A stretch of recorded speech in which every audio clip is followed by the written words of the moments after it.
Bienvenue à tous déjà, à toutes et à tous. Bonjour et merci d'être venus parmi nous. Alors voilà, vous allez assister à la première conférence sur la démocratie environnementale d'un cycle de 6 conférences qui ont lieu à peu près tous les mardis soirs sur un certain nombre de dates que vous verrez passer sur les réseaux sociaux et autres. Je voulais profiter de ce petit moment de début pour remercier notamment, alors d'abord remercier tous les intervenants qui viennent, qui prennent de leur temps pour justement essayer d'enrichir les débats, montrer que la connaissance qu'on peut avoir des choses est parfois plus subtile, plus compliquée, et que c'est pas juste binaire. Et c'est un travail important que vous faites ce soir. Donc on vous remercie déjà d'être venus. Je voulais aussi remercier tous les encadrants qui gèrent chacune des équipes bénévolement pour mener à bien les différentes conférences. Et puis surtout, on ne le dit pas assez souvent, mais quand même j'en profite ce soir, je remercie aussi tous les étudiants qui chaque année font des efforts quand même pour aller chercher les intervenants. On sait que c'est du boulot.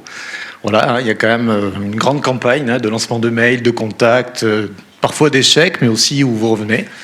C'est une démarche qui est quand même très intéressante pour vous, riche d'apprentissage. Et donc voilà, je voulais remercier aussi les étudiants dans les différentes équipes qui font cet effort. J'espère que ce cycle de conférences vous apprendra des choses. Vous avez tous la possibilité à la fin de la conf de participer, de poser des questions, ce qui permet un petit peu justement d'enrichir le débat. Voilà, je vous laisse commencer et je vous remercie à tous.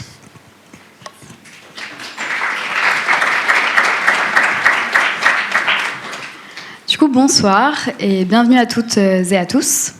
Nous avons donc commencé cette conférence par une brève introduction, avant que nos invités, que l'on remercie d'être présents ce jour, puissent se présenter à leur tour. Nous entrerons ensuite dans le débat avant de pouvoir répondre à vos questions. Rouen, 26 septembre 2019, un incendie se déclare dans l'usine de Lubrizol, site classé Seveso. Au lendemain de l'accident, les échecs de démocratie concernant les décisions publiques ont notamment été pointés du doigt. Nous avons donc choisi le thème de la démocratie environnementale, terme particulièrement générique et dont la définition varie d'un champ académique à l'autre. L'objet de cette conférence est de saisir les différents aspects de la démocratie environnementale, mais aussi et surtout de comprendre comment elle peut être mise en place à l'échelle locale. Nous n'allons donc pas seulement établir un débat sémantique, mais un débat surtout pratique. À l'échelle internationale, en 1998, au Danemark, c'est à Aarhus que la Convention éponyme s'intéresse pour la première fois à la démocratie environnementale. La Convention d'Aarhus établit 3 piliers sur lesquels s'appuyer pour une démocratie environnementale effective. D'abord, l'accès des citoyens à l'information liée aux enjeux environnementaux de l'action publique.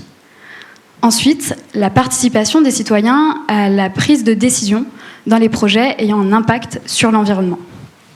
Et enfin, l'accès des citoyens à la justice, si leurs droits en matière environnementale n'ont pas été respectés. À l'échelle nationale, dès 1983, la loi Bouchardot a permis la création des enquêtes publiques. Les enquêtes publiques sont des procédures légales pour assurer l'information et la participation du public. Elles permettent aussi la prise en compte des intérêts des tiers lors de l'élaboration de décisions concernant des projets pouvant avoir un impact sur l'environnement. Ce n'est qu'en 2005, grâce à la Charte de l'environnement, que la participation citoyenne devient un principe constitutionnel. La nécessité de prendre en compte l'opinion publique a poussé à cette reconnaissance. Depuis, plusieurs ordonnances ont permis des précisions et des modifications. C'est le cas de celle du 3 août 2016, qui renforce la participation en amont du processus décisionnel et qui modernise les procédures en aval. L'accès des citoyens à la justice s'est aussi vu prendre de l'ampleur. En témoigne récemment l'affaire du siècle, affaire que nous connaissons tous. C'est le premier acte de recours à portée globale, enjoignant l'État français à respecter ses engagements en matière d'environnement. La démocratie environnementale peut être perçue par différents prismes, dont celui juridique que l'on vient d'aborder. Cependant, les sciences humaines, politiques et sociales ont aussi contribué à l'étude de ce sujet. L'intégration du public est un enjeu grandissant au sein des démocraties actuelles, et ce, à toutes les échelles. Pour preuve, des contestations ont fleuri ces dernières années contre des projets ayant des conséquences environnementales. Par exemple, des zones à défendre, des ZAD, ont pu être mises en place, tout comme sur le site de Notre-Dame-des-Landes, pour s'opposer au projet d'aéroport. Plus globalement, c'est pour la prise en compte du public sur le débat pour l'environnement. Des marches pour le climat au niveau mondial ont été organisées, tout comme des grèves organisées par des étudiants. D'autres protestations symboliques ont vu le jour, telles que des jets de différentes substances sur des œuvres d'art, protestations largement contestées. Il était difficile pour nous de se rendre compte de ce que représentait la démocratie environnementale pour les citoyens. Donc par curiosité, nous avons créé un questionnaire pour lequel nous avons obtenu 125 réponses. Ce sondage n'est pas réellement représentatif, puisque c'est principalement l'entourage des organisatrices de la conférence qui a été sollicité. Entourage composé principalement de personnes déjà sensibles aux enjeux environnementaux. Ce questionnaire nous a néanmoins permis de mieux percevoir quelle est l'implication des personnes concernant la démocratie environnementale. 34% du groupe se considèrent donc sensibilisés aux causes environnementales et s'investissent dans des associations ou collectifs, contre 61% qui se considèrent sensibilisés aux causes, mais ne s'estiment pas investis. Pour la plupart des sondés, la participation à la démocratie environnementale se compose principalement par le fait de voter et de s'auto-organiser sous forme de collectif, mais aussi par le fait de faire partie d'une association, et enfin par le fait de participer à des réunions citoyennes organisées par la ville. Et lorsqu'on leur a demandé s'ils seraient prêts à participer au sein de leur collectivité, 78% ont répondu qu'ils participeraient au moins une fois par mois. Ainsi, nous organisons ce débat dans le but de cerner ce qu'est la démocratie environnementale, mais aussi son organisation sur le territoire local par le biais des expériences de nos invités. C'est aussi l'occasion de se pencher sur les limites auxquelles nos invités font face pour développer des idées afin d'améliorer l'effectivité de la démocratie environnementale et de la participation citoyenne. Pour permettre ce débat et pour nous offrir une vision plurielle, nous avons donc à nos côtés 3 professionnels de secteurs différents qui nous offrent la chance d'écouter leurs perspectives distinctes. Je laisse donc la place à nos invités pour qu'ils puissent se présenter brièvement.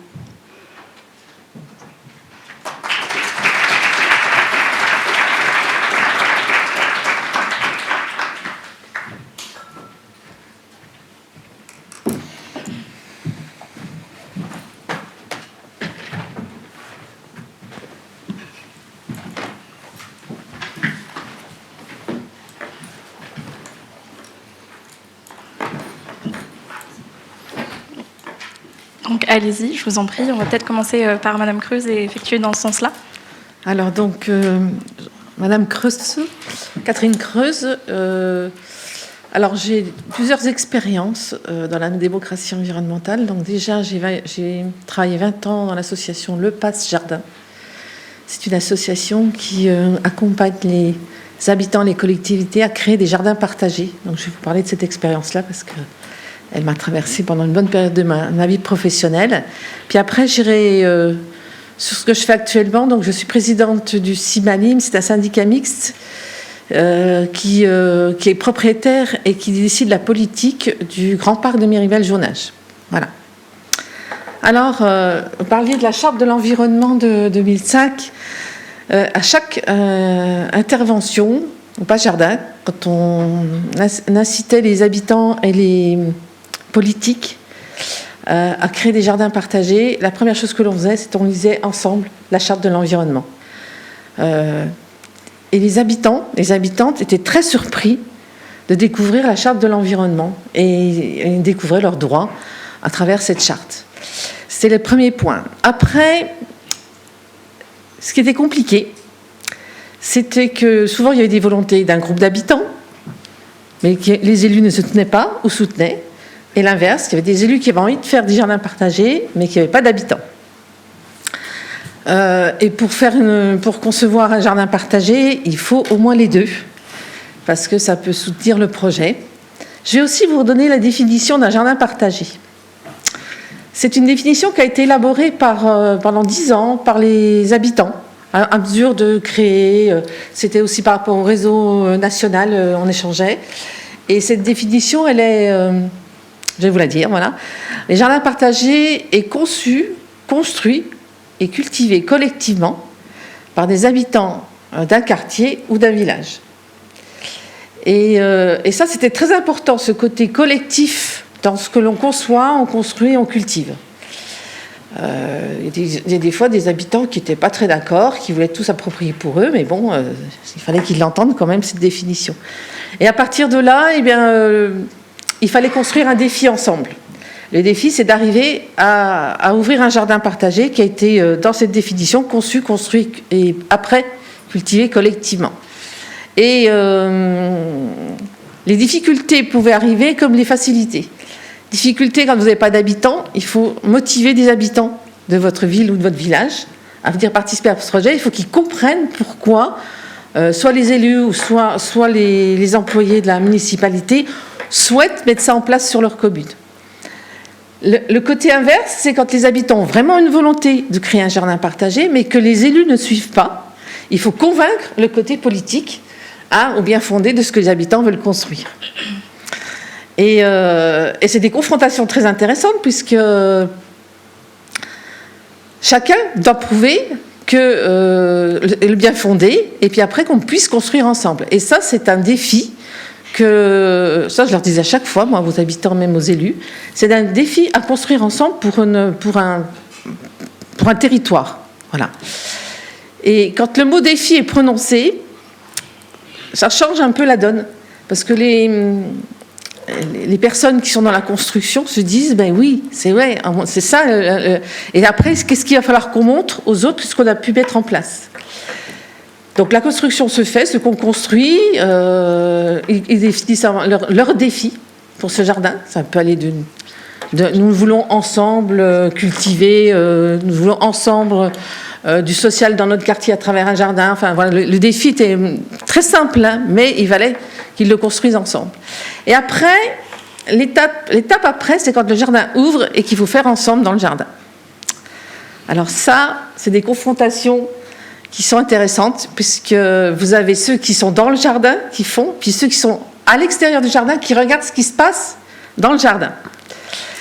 Et donc ceux qui sont dans le jardin, c'est un défi déjà entre eux de se mettre d'accord sur ce qu'ils vont faire, de ce qu'ils vont cultiver, comment ils vont gérer ensemble les choses. Et en même temps, après, vous avez ceux qui passent à côté du jardin, qui regardent ce qui se passe et puis qui font leurs commentaires. Vous avez un beau jardin, oui, il n'est pas beau, vous avez mal fait ceci. Enfin voilà, vous avez toujours des petites réflexions qui fait que ça vous remet en question à chaque fois dans ce que vous vivez dans le jardin. Et des fois, ça peut être compliqué. Et puis vous avez aussi des personnes aussi qui n'ont pas vraiment compris depuis le début ou qui arrivent en cours de route et qui n'ont pas compris comment un jardin peut fonctionner et qui ont envie de faire comme ils ont envie de faire. Et puis ils ne viennent pas en compte des autres. Enfin, c'est toutes des confrontations intéressantes qui fait que, en fin de compte, on construit la société à travers ces jardins et je pourrais vous en raconter des milliers et des cents d'anecdotes. Hein, voilà. Justement, je vous interromps rapidement. On va garder tout ce côté confrontation pour la suite. Ouais. Comme ça, on n'épuise pas directement tous nos sujets de controverse. Et je vais laisser la parole aux autres intervenants pour se présenter rapidement. Pardon. Bonsoir à toutes et à tous. Donc Xavier Pierrot, directeur général adjoint d'OL Group et en charge de l'exploitation du Groupama Stadium et de la LDLC Arena. Alors moi j'ai une expérience totalement décalée par rapport aux deux personnes qui m'entourent, puisque je ne viens pas du tout de ces problématiques-là. Mais après une quinzaine d'années où j'ai travaillé à l'Olympique Lyonnais pour exploiter le stade de Gerland, le président Aulas m'a demandé de m'occuper du projet du nouveau stade. Et j'ai appris ce qu'était de mener un projet de ce style auprès des équipes de l'OL qui étaient au-dessus de moi et qui m'ont accompagné. Et ça a été un projet très difficile à mener dans le cadre de la concertation, même si on avait le soutien des collectivités de l'époque, qui n'étaient même pas du même bord politique qu'aujourd'hui. Ça a été tout de même un chemin de croix. D'un point de vue juridique, d'un point de vue concertation, ça a duré pratiquement 4 ans. Donc on peut partir du principe qu'il y a eu une démocratie, puisque 4 ans d'échanges, de débats, de juristes qui ont donné leur point de vue. On a abouti à une autorisation de construction. Donc le stade s'est fait. On n'était pas dans le même monde qu'aujourd'hui. Et je ne suis pas sûr que si on devait refaire le stade aujourd'hui, on arriverait à le faire. Et quand je dis comme ça, je pense même qu'à l'inverse, si on devait refaire le stade aujourd'hui, et sans parler des élus, hein, je parle de la société en général et de l'importance qu'on attache à juste titre aux aspects environnementaux, je pense que même si on a essayé d'être à l'écoute, parce que c'est quelque chose qui n'est pas connu, je pense, à l'extérieur, et je serais intéressé d'écouter Pierre Athanase là-dessus, mais on se connaît maintenant depuis quelques temps dans le cadre du projet de l'Arena. Je ne suis pas sûr, et j'espère en tout cas qu'il a eu une opinion qui a évolué de ce qu'est les personnes de l'OL, parce que quand on nous connaît de l'extérieur, on a une approche très business, et on l'assume, mais on est aussi très à l'écoute des autres. Et c'est pour ça que quand j'ai été sollicité pour venir ce soir, on est sollicité pour beaucoup d'interventions.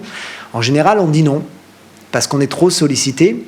Mais quand j'ai vu qu'il y avait Pierre Athanase qui participait, j'ai dit je vais venir parce que je pense que l'échange peut être enrichissant pour les étudiants. J'ai des enfants qui vont faire des études, et passer le cap de se dire nous on est là pour faire du business à l'OL Group, clairement, et on l'assume, mais c'est pas parce qu'on fait du business, c'est pas parce qu'en face de nous on a des personnes qui sont pas d'accord avec les projets qu'on porte.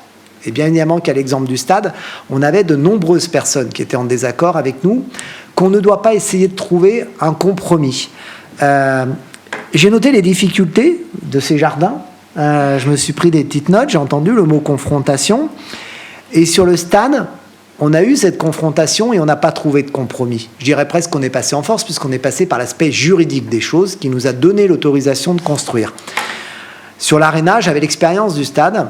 Et malgré le changement d'élu qui est arrivé en cours de projet, qui est quelque chose qui n'est pas facile à manœuvrer, puisqu'on ne connaissait plus les nouveaux élus qui nous ont rejoints, on a voulu être beaucoup plus en mode écoute, peut-être, que ce qu'on a été au moment du stade. Et donc, il y avait la période Covid, il y avait malheureusement une année sans Coupe d'Europe. Alors pour ceux qui aiment le foot, vous allez me dire ça se reproduit un peu trop souvent, je laisse le foot de côté et je suis d'accord. Et ça m'a permis, en août et en septembre 2020, c'est ça, hein, le temps passe vite, de participer pleinement à toute la concertation qu'on a mis en œuvre dans le cadre de ce projet de la LDLC Arena. On a fait 27 heures de concertation en un mois, toutes le soir, à différents endroits, des concertations obligatoires pour certaines, d'autres qu'on a souhaité mettre en œuvre.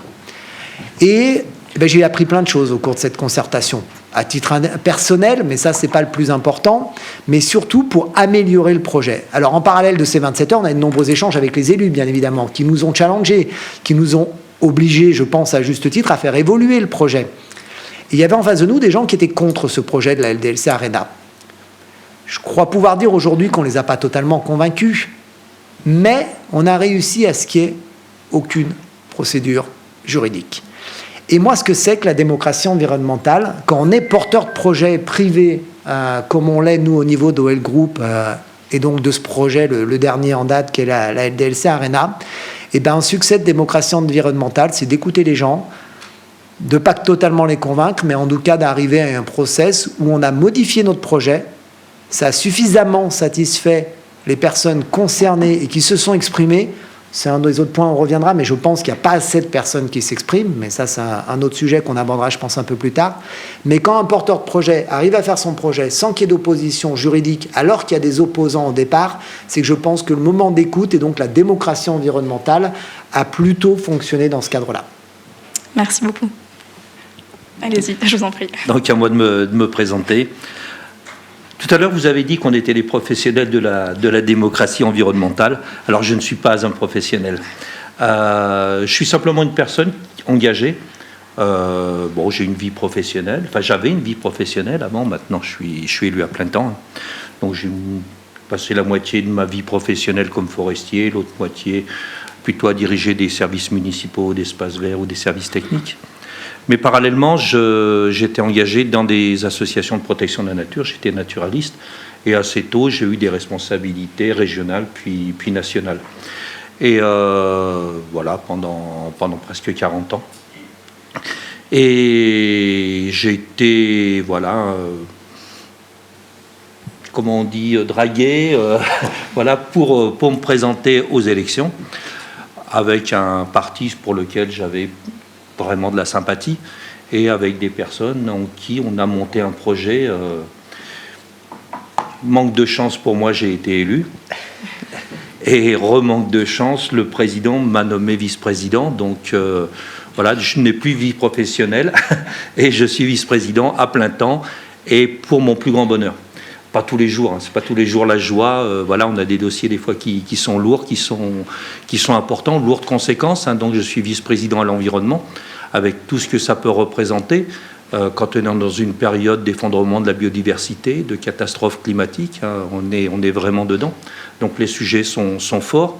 Et c'était bien sûr évident qu'on n'était pas là pour faire du greenwashing, on n'était pas là pour repousser à demain, planter des arbres pour cacher des projets d'urbanisme. Donc tout ce travail de démocratie, parce que j'avais été associatif et que tout le long de ma carrière, j'ai rencontré des députés, des sénateurs, des ministres, des directeurs de cabinet, et presque systématiquement, dès que j'avais fermé la porte après le rendez-vous, ils m'avaient oublié, ils avaient oublié ce qu'ils m'avaient promis surtout. Qu'on m'oublie, c'est pas grave, voilà. Et quand on se retrouve de l'autre côté, finalement, on se rappelle ce parcours-là, surtout qu'il a été long, je vous dis, ça a été 37 ans quand même de ma vie. Donc quand on passe de l'autre côté, on a effectivement une responsabilité, c'est de ne pas décevoir. Il s'est trouvé que cette élection-là, à la métropole, c'était la première fois que les Grands Lyonnais élisaient au suffrage direct leurs représentants. Avant, c'était les communes qui désignaient leurs représentants, ce qui était complètement différent. Donc ça veut dire que chaque parti, chaque famille politique a dû présenter un programme, chose qui ne se faisait pas avant. Avant, les gens étaient désignés, puis une fois qu'il y avait que les élections municipales étaient passées, les gens se réunissaient et puis se partageaient un petit peu. Moi, je vais faire ça dans ma commune, moi, je vais faire ça. Là, de toute façon, c'est nous qui avons gagné. Ça aurait été n'importe qui d'autre, n'importe quel autre parti. De toute façon, c'était des engagements qu'on avait pris devant nos électeurs. Et ça, c'est quelque chose qui est particulièrement important. En tout cas, pour moi, c'est vraiment important. Le choix du président de la métropole avait été d'ailleurs de prendre à peu près la moitié de vice-présidents qui étaient encartés dans les partis politiques et l'autre moitié qui sont issus du milieu associatif. Donc sur des thématiques qui sont diverses. L'environnement, c'est un sujet qui est assez large. Donc quand on se retrouve effectivement aux manettes, on se doit de ne pas décevoir. Effectivement, je reviendrai tout à l'heure à ce que disait Xavier Pierrot. J'avais effectivement pas du tout la même vision de l'OL Group que je l'ai aujourd'hui. Ça, c'est quelque chose qui a changé. On pourra en discuter tout à l'heure. Quand on discute, donc moi je suis élu vice-président à l'environnement, je vous l'ai dit, je suis également vice-président à la prévention des risques, que ce soit les risques naturels ou que ce soit les risques technologiques. Alors bien sûr, sur les risques naturels, je n'ai pas moyen de négocier avec le Rhône s'il veut déborder ou avec une colline ou une falaise si elle veut s'écrouler. Sur les risques technologiques, par contre, on est au contact avec les industriels, avec des industriels de familles très différentes. Alors plutôt avec des techniciens, un directeur de raffinerie, un directeur d'une plateforme chimique dans la vallée de la chimie, et avant tout un technicien. On ne discute pas avec les gens qui sont à la défense, qui sont plutôt des financiers, qui sont là pour gagner de l'argent. Donc c'est des discussions qui sont techniques. Et là aussi, on a un regard qui change par rapport aux industriels. Alors après, on en a avec qui on se dit, voilà, c'est des gens sérieux, on peut travailler. Et on en a, et malheureusement, on en a eu la preuve. Tout récemment, sur des problèmes de pollution, on a encore des industriels qui ont une marge de progression qui est absolument énorme, pour ne pas dire infinie, tellement ils partent de loin. Sur la démocratie environnementale, on partait effectivement de loin, on partait souvent de confrontations. Moi, j'ai fait des manifs, on a occupé des sites, c'était... Et puis ça existe encore, et j'allais dire heureusement. Nous, on fait tout pour éviter la confrontation, évidemment. C'est ce que disait Xavier tout à l'heure. Le fait de pouvoir faire quelque chose qui n'est pas de recours, pour vous, c'est effectivement quelque chose de bien. Pour le politique, pas que les gens ne manifestent pas contre nos projets, c'est effectivement aussi quelque chose d'important. Et pour ce faire, effectivement, il y a les échanges, il y a tout ce qu'on va pouvoir faire avant, et tout ce qui peut s'appeler de la concertation, quelquefois organisée. On a des concertations qui sont obligatoires. Quand on fait certains types de projets, on est obligé de concerter, on est encadré dans la concertation. On va souvent beaucoup plus loin avec des concertations qui sont volontaires, ou alors ce qu'on a fait pour la ZFE, la zone à faible émission. On avait une concertation obligatoire, mais pour être vraiment sûr de sa valeur, qu'elle soit vraiment encadrée, on a demandé à la Commission nationale du débat public de l'encadrer. Donc, toutes les réunions publiques, il y avait des représentants de la Commission qui étaient là, ils nous ont fait des remarques et on en a tenu compte. Et de tout ça, on arrive effectivement à avoir énormément de doléances peut-être, d'idées pour aller plus loin et tout. Et après, une fois qu'on a récupéré tout ça, le travail, c'est de pouvoir faire le tri. Qu'est-ce qu'on peut faire? Comment on fait avancer le dossier? Comment on va le faire vivre? Ce qu'on fait, nous, on le fait pour la population. Alors, certains vont dire que c'est pour être réélu la prochaine fois. Moi, j'ai attaqué la politique à 60 ans. Voilà, ma carrière, elle ne va pas être bien longue dans ce milieu-là. Donc, je n'ai pas l'intention de faire 50 mandats, ça c'est certain. Mais c'est vraiment une question de responsabilité par rapport à tout le monde. Et après, la démocratie, on verra, on en discutera peut-être, elle se fait également à différents niveaux. Soit des réunions publiques. Hier, j'étais en réunion publique pour le projet Pardieu, où là, on rencontre les habitants qui sont là. Ça peut se faire avec les associations. Ça se fait, bien évidemment, nous également, avec les élus des communes. Et justement, on va peut-être enchaîner sur la première partie. Du coup, merci à tous de nous avoir... Merci à tous de vous être présentés. Je rappelle pour ceux qui sont assis et qui ne sont pas au courant du déroulé, on va faire une première partie sur les expériences de nos intervenants, la manière dont ils mettent la démocratie en place, les projets qu'ils ont menés à bien. On fera une deuxième partie sur les limites qu'ils ont pu rencontrer. On a déjà commencé à parler de contestation, donc à mon avis, ça sera une partie un peu chargée. Et puis on fera une dernière partie où on se permettra un petit peu... je pense, une utopie de voir comment on pourrait faire avancer cette démocratie environnementale, les solutions à long terme et puis dans le futur, qu'est-ce qu'on est capable de faire pour mieux faire avancer cette démocratie. Donc on va commencer peut-être par exposer vos projets. Est-ce qu'il y en a un d'entre vous qui se sent plus à l'aise pour commencer ou sur un projet? Alors, moi, ce que je n'ai pas évoqué tout à l'heure, c'est que je suis aussi dans la politique, comme Pierre, dans la majorité avec Pierre, donc je suis conseillère métropolitaine. Et dans ce cadre-là, j'ai été élue présidente du Grand Parc de Miribel-Jonage, donc dans un syndicat mixte, le CIMALIM. Et ma volonté de projet, en arrivant donc en tant que présidente du CIMALIM, c'est que l'on concerte le public, les usagères, les usagers du Grand Parc. C'est une chose qui n'a jamais été faite, qui n'a jamais été provoquée, afin de voir avec eux comment on peut raconter l'histoire du Grand Parc et comment on peut le faire vivre peut-être différemment. Alors, c'en est là pour le moment. Ça y est, nous avons trouvé un organisme qui va pouvoir nous aider là-dessus, le CEREMA. Et c'est quelque chose qui me tient énormément à cœur, que, si vous voulez, le public puisse avoir à donner son mot et sa participation soit reconnue. Voilà. Et il me semble que vous avez fait partie d'une association aussi. Est-ce qu'au sein de cette association, vous aviez eu des concertations, des réunions avec les élus pour faire avancer des projets ? Dans le cadre des jardins partagés ? Oui. Oui, ça, c'était...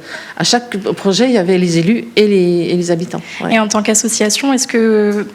Je pense que c'est différent que quand on est élu, par exemple, d'être d'un côté ou de l'autre. Vous avez les deux casquettes, donc vous pouvez maintenant voir un peu la différence. En tant qu'association, comment on sent quand on est dans une concertation ? Est-ce qu'on a ce soutien en face ? Est-ce que c'est difficile à mettre en place ? Les jardins partagés ont été toujours très bien soutenus, aussi bien du côté de la métropole qu'à l'époque de la région. Quand la région a changé de bord politique, ça a été un peu plus compliqué. C'est même il n'y a plus rien du tout maintenant, donc voilà. Parce qu'on avait une envergure quand même régionale, hein. On allait un peu partout, on essayait d'aller dans les villes, mettre en place les jardins partagés. Maintenant, il n'y a plus les moyens pour ça. Voilà. Donc on reste sur la métropole. Donc c'était vous qui venez directement à l'encontre des citoyens, je suppose, pour monter des projets. Oui, ça peut être nous, ça dépendait comment la commande était faite, hein. Ça peut être des habitants aussi qui cherchaient comment s'y prendre. Ça peut être aussi des élus qui cherchaient comment s'y prendre. Et ça peut être aussi les techniciens, parce que des fois, il n'y avait pas les élus ni les habitants, mais il y avait les techniciens. Donc, à partir de là, on venait nous rencontrer, nous, le Page Jardin, parce qu'on a un rôle d'accompagnement. Et avec ça, on arrivait à construire avec eux. Voilà. D'accord, très bien, merci. Du coup, peut-être du côté industriel maintenant, puisque c'est requis dans certains cas d'aller vers le public. Donc, si vous pouviez nous expliquer un peu comment ça s'est passé dans le cadre de l'Arena. Oui, alors dans le cadre de l'Arena et du stade d'ailleurs, on s'était appuyé, comme l'a cité Pierre, sur la Commission nationale du débat public. L'OL n'est effectivement pas une structure qui a l'habitude de faire des projets. Alors, on en a de plus en plus puisqu'on en est à 2. Donc maintenant, effectivement, je vais presque pouvoir dire qu'on a l'habitude et qu'on maîtrise presque le sujet. Mais je crois qu'il y a surtout au départ une volonté de vouloir écouter. Ce qui n'était pas suffisamment le cas sur le stade. Et lors de la première réunion sur l'Arena, j'ai eu en face de moi des personnes qui nous ont dit des choses. On avait mis en place tout un système, mais qui était avec les élus. Et on a compris que les élus faisaient un filtre, en fait. Alors moi, je ne fais pas de politique, donc je dis les élus au sens large, hein, droite, gauche, je les mets tous dans le même sac sur ce point-là, puisqu'en plus, ils ont changé, donc on a eu affaire à tous les bords politiques. Et en tant qu'industriel, on voulait avoir un contact direct avec la population. Et c'est un des premiers écueils déjà, c'est que l'élu local à Dessines, en l'occurrence, faisait un filtre. Parce qu'il considère, est-ce que ou pas, et on est là pour débattre, c'est le rôle de l'élu de représenter la population, ou est-ce qu'un industriel comme nous, qui a une part importante dans la commune de Dessines, c'est bien qu'on aille en direct auprès de la population. Sur des projets aussi importants que le stade ou l'Arena pour une commune de 26 000 habitants qui est Dessines, parce que oui, c'est des projets métropolitains, mais il y a beaucoup d'autorisations qui sont aussi municipales, c'est compliqué. Déjà, vous avez des élus qui ne sont pas forcément du même bord entre la métropole et la commune.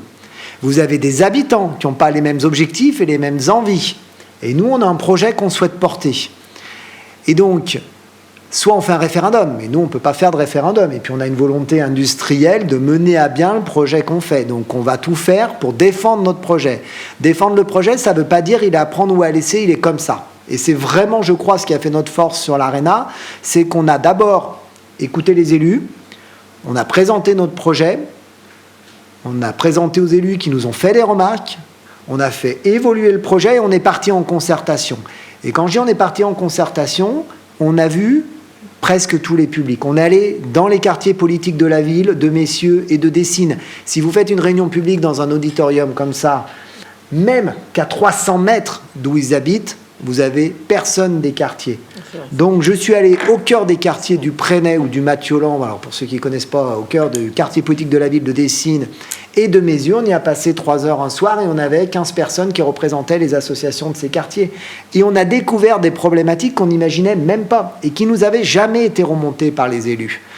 Et donc, par la suite de ça, pour vous montrer que ça va bien plus large que simplement gérer un projet, on a mis en place...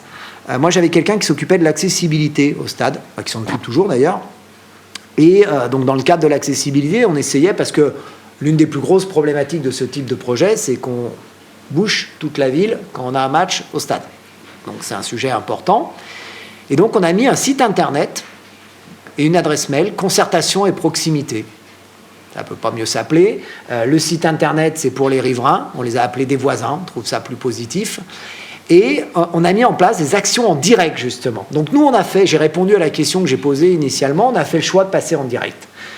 On a respecté les demandes des élus, on leur a répondu, et on a optimisé le projet d'un point de vue environnemental, et en même temps, on est allé au contact direct de la population. C'est sans doute ce qui a fait le succès de cette concertation de l'Arena. Après, la concertation pour l'OL, c'est quelque chose qu'on maîtrise depuis un certain nombre d'années, parce que vous savez, quand vous avez à gérer un stade de 59 000 places ou de 38 000 à Gerland, c'est comme une ville, hein. C'est 26 000 habitants Dessines. Hein. Donc 38 000 à Gerland ou 59 000, c'est beaucoup plus. On m'appelle souvent dans l'entreprise le maire du Groupama Stadium ou de la LDLC Arena ou d'OL Valley, parce qu'en fait, il y a les mêmes problématiques qu'un maire d'une commune. Et donc, dans mes fonctions, je dois m'occuper de la relation avec les supporters. Autant vous dire que du dialogue, de l'écoute, mais de la fermeté également, à certains moments, je suis obligé d'en avoir.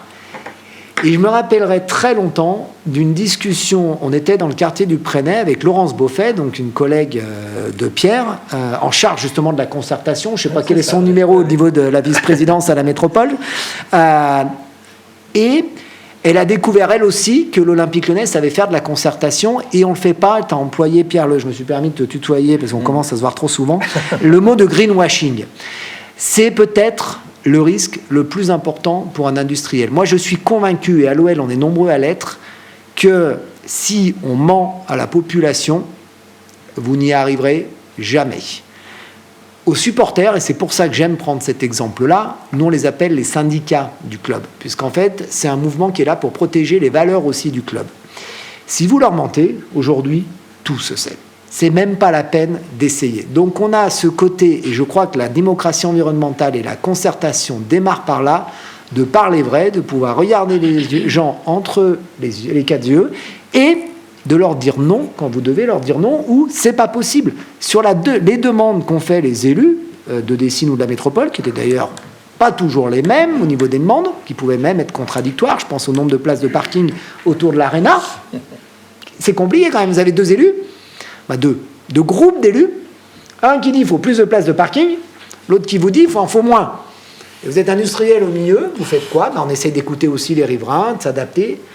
Et je terminerai par un mot avant de laisser la parole, compromis. Voilà. Le rôle d'un industriel, c'est d'être à l'écoute et de trouver le compromis pour faire avancer son projet. Justement, vous parliez de mobilisation, je trouve ça très intéressant. On sait qu'il y a des méfiances envers les industriels, mais il y a aussi des méfiances envers les instances étatiques. Est-ce qu'en tant qu'élu, c'est parfois difficile de mobiliser certainement les citoyens? Comment vous le percevez, vous Oui, bien sûr, c'est dur. Alors, je savais qu'il fallait que je choisisse un projet. Et le problème, il n'y a pas un élu, un projet. Donc, j'ai une multitude de projets. Et moi, ce que j'ai décidé de vous présenter aujourd'hui, c'est un projet où on ne vient pas construire quelque chose, on ne vient pas rajouter quelque chose. On veut simplement protéger les gens. Et c'est le cas des PPRT, donc les plans de prévention des risques technologiques, où on a des industries qui effectivement sont classées. Vous avez parlé de Lubrizol tout à l'heure. Et typiquement, on est dans ce cas-là, sauf qu'à la métropole, on a le plus grand PPRT de France, donc la vallée de la chimie, avec 10... Vous voulez parler? Ah, excusez-moi, je voyais que votre... Il y aura... Voilà. De toute façon, il y aura à la fin 30 minutes de questions si vous voulez oui. Donc, intervenir. Le PPRT de la vallée de la chimie, donc c'est 10 installations Céveso seuil haut, 2 installations seuil bas, c'est 26 000 personnes qui y résident et c'est 12 000 employés. Donc c'est quelque chose de particulièrement important, avec des risques qui sont importants et qui sont variés, qu'on met en 3 familles différentes. Le risque thermique, donc si ça explose, ça chauffe, et là, il n'y a pas de moyen de protection. Le risque d'explosion, c'est vraiment quand ça souffle, exactement ce qui s'est passé à Toulouse, lorsque l'usine AZF a explosé. Les morts, les blessés étaient bien plus nombreux, de façon énorme, dans la ville que dans l'usine. Et enfin, le risque toxique, des gaz toxiques qui partent et qui peuvent, qui peuvent intoxiquer les gens. Sur ce PPRT, on a 5400 logements à protéger, des logements qui appartiennent à des propriétaires privés. Les bailleurs, c'est autre chose, on a aussi les bailleurs, et qu'il faut convaincre de se protéger contre un risque. Les usines, elles ont toujours été là. FESA a explosé en 1966, depuis il ne s'est rien passé, et c'est à la limite contre eux-mêmes qu'il faut se battre. Il faut arriver à les convaincre eux-mêmes de se protéger dans un système où l'intégralité des travaux pour qu'ils protègent leur appartement, leur maison, est pris en charge par les industriels pour 30%, par l'État 40%, et par la métropole à hauteur de 30% également. C'est la métropole qui a la main, qui doit animer et qui fait faire les travaux. Bon, peu importe après le processus. C'est un chantier qui devait durer 8 ans, enfin, qui va durer 8 ans. On est à la 6e année, on n'est qu'à 30% du résultat. Et au niveau du ministère, on est cité en exemple puisqu'on est le PPRT où ça a fonctionné le mieux. Mais ça veut dire qu'on a 70% des appartements, des maisons qui ne sont pas protégés en cas de problème. Et on est sur un sujet, autant moi, sur toute la partie que je fais sur la végétalisation, sur la protection de la biodiversité. J'ai des articles de journaux en permanence. Chaque fois que je vais voir un maire, évidemment, il m'accueille bien en espérant que je viens pour pour lui planter des arbres dans sa commune. Autant sur ce sujet-là, vous n'entendrez jamais parler, sauf le jour où on a un accident, AZF, Lubrizol ou autre. Donc la responsabilité, elle est juste énorme. Si le président à l'époque m'avait choisi moi pour m'occuper de ça, c'est parce que j'habite justement dans ce PPRT. Donc je ne parle pas de quelque chose qui est loin, j'habite pas à Charbonnières ou à peu importe quelle commune, j'habite à Fézin, je suis en zone PPRT avec un risque effectivement d'explosion et avec un risque toxique. Donc j'ai fait des travaux chez moi et quand je parle aux gens, je sais de quoi je parle. Donc ça veut dire des réunions publiques, ça veut dire des choses comme ça. Mais on fait le bilan, 6 ans de passé, c'est quand même les 3/4 du délai pour que les gens se protègent, il ne nous reste plus qu'un quart. Donc déjà l'année dernière, je m'étais un petit peu affolé de ça.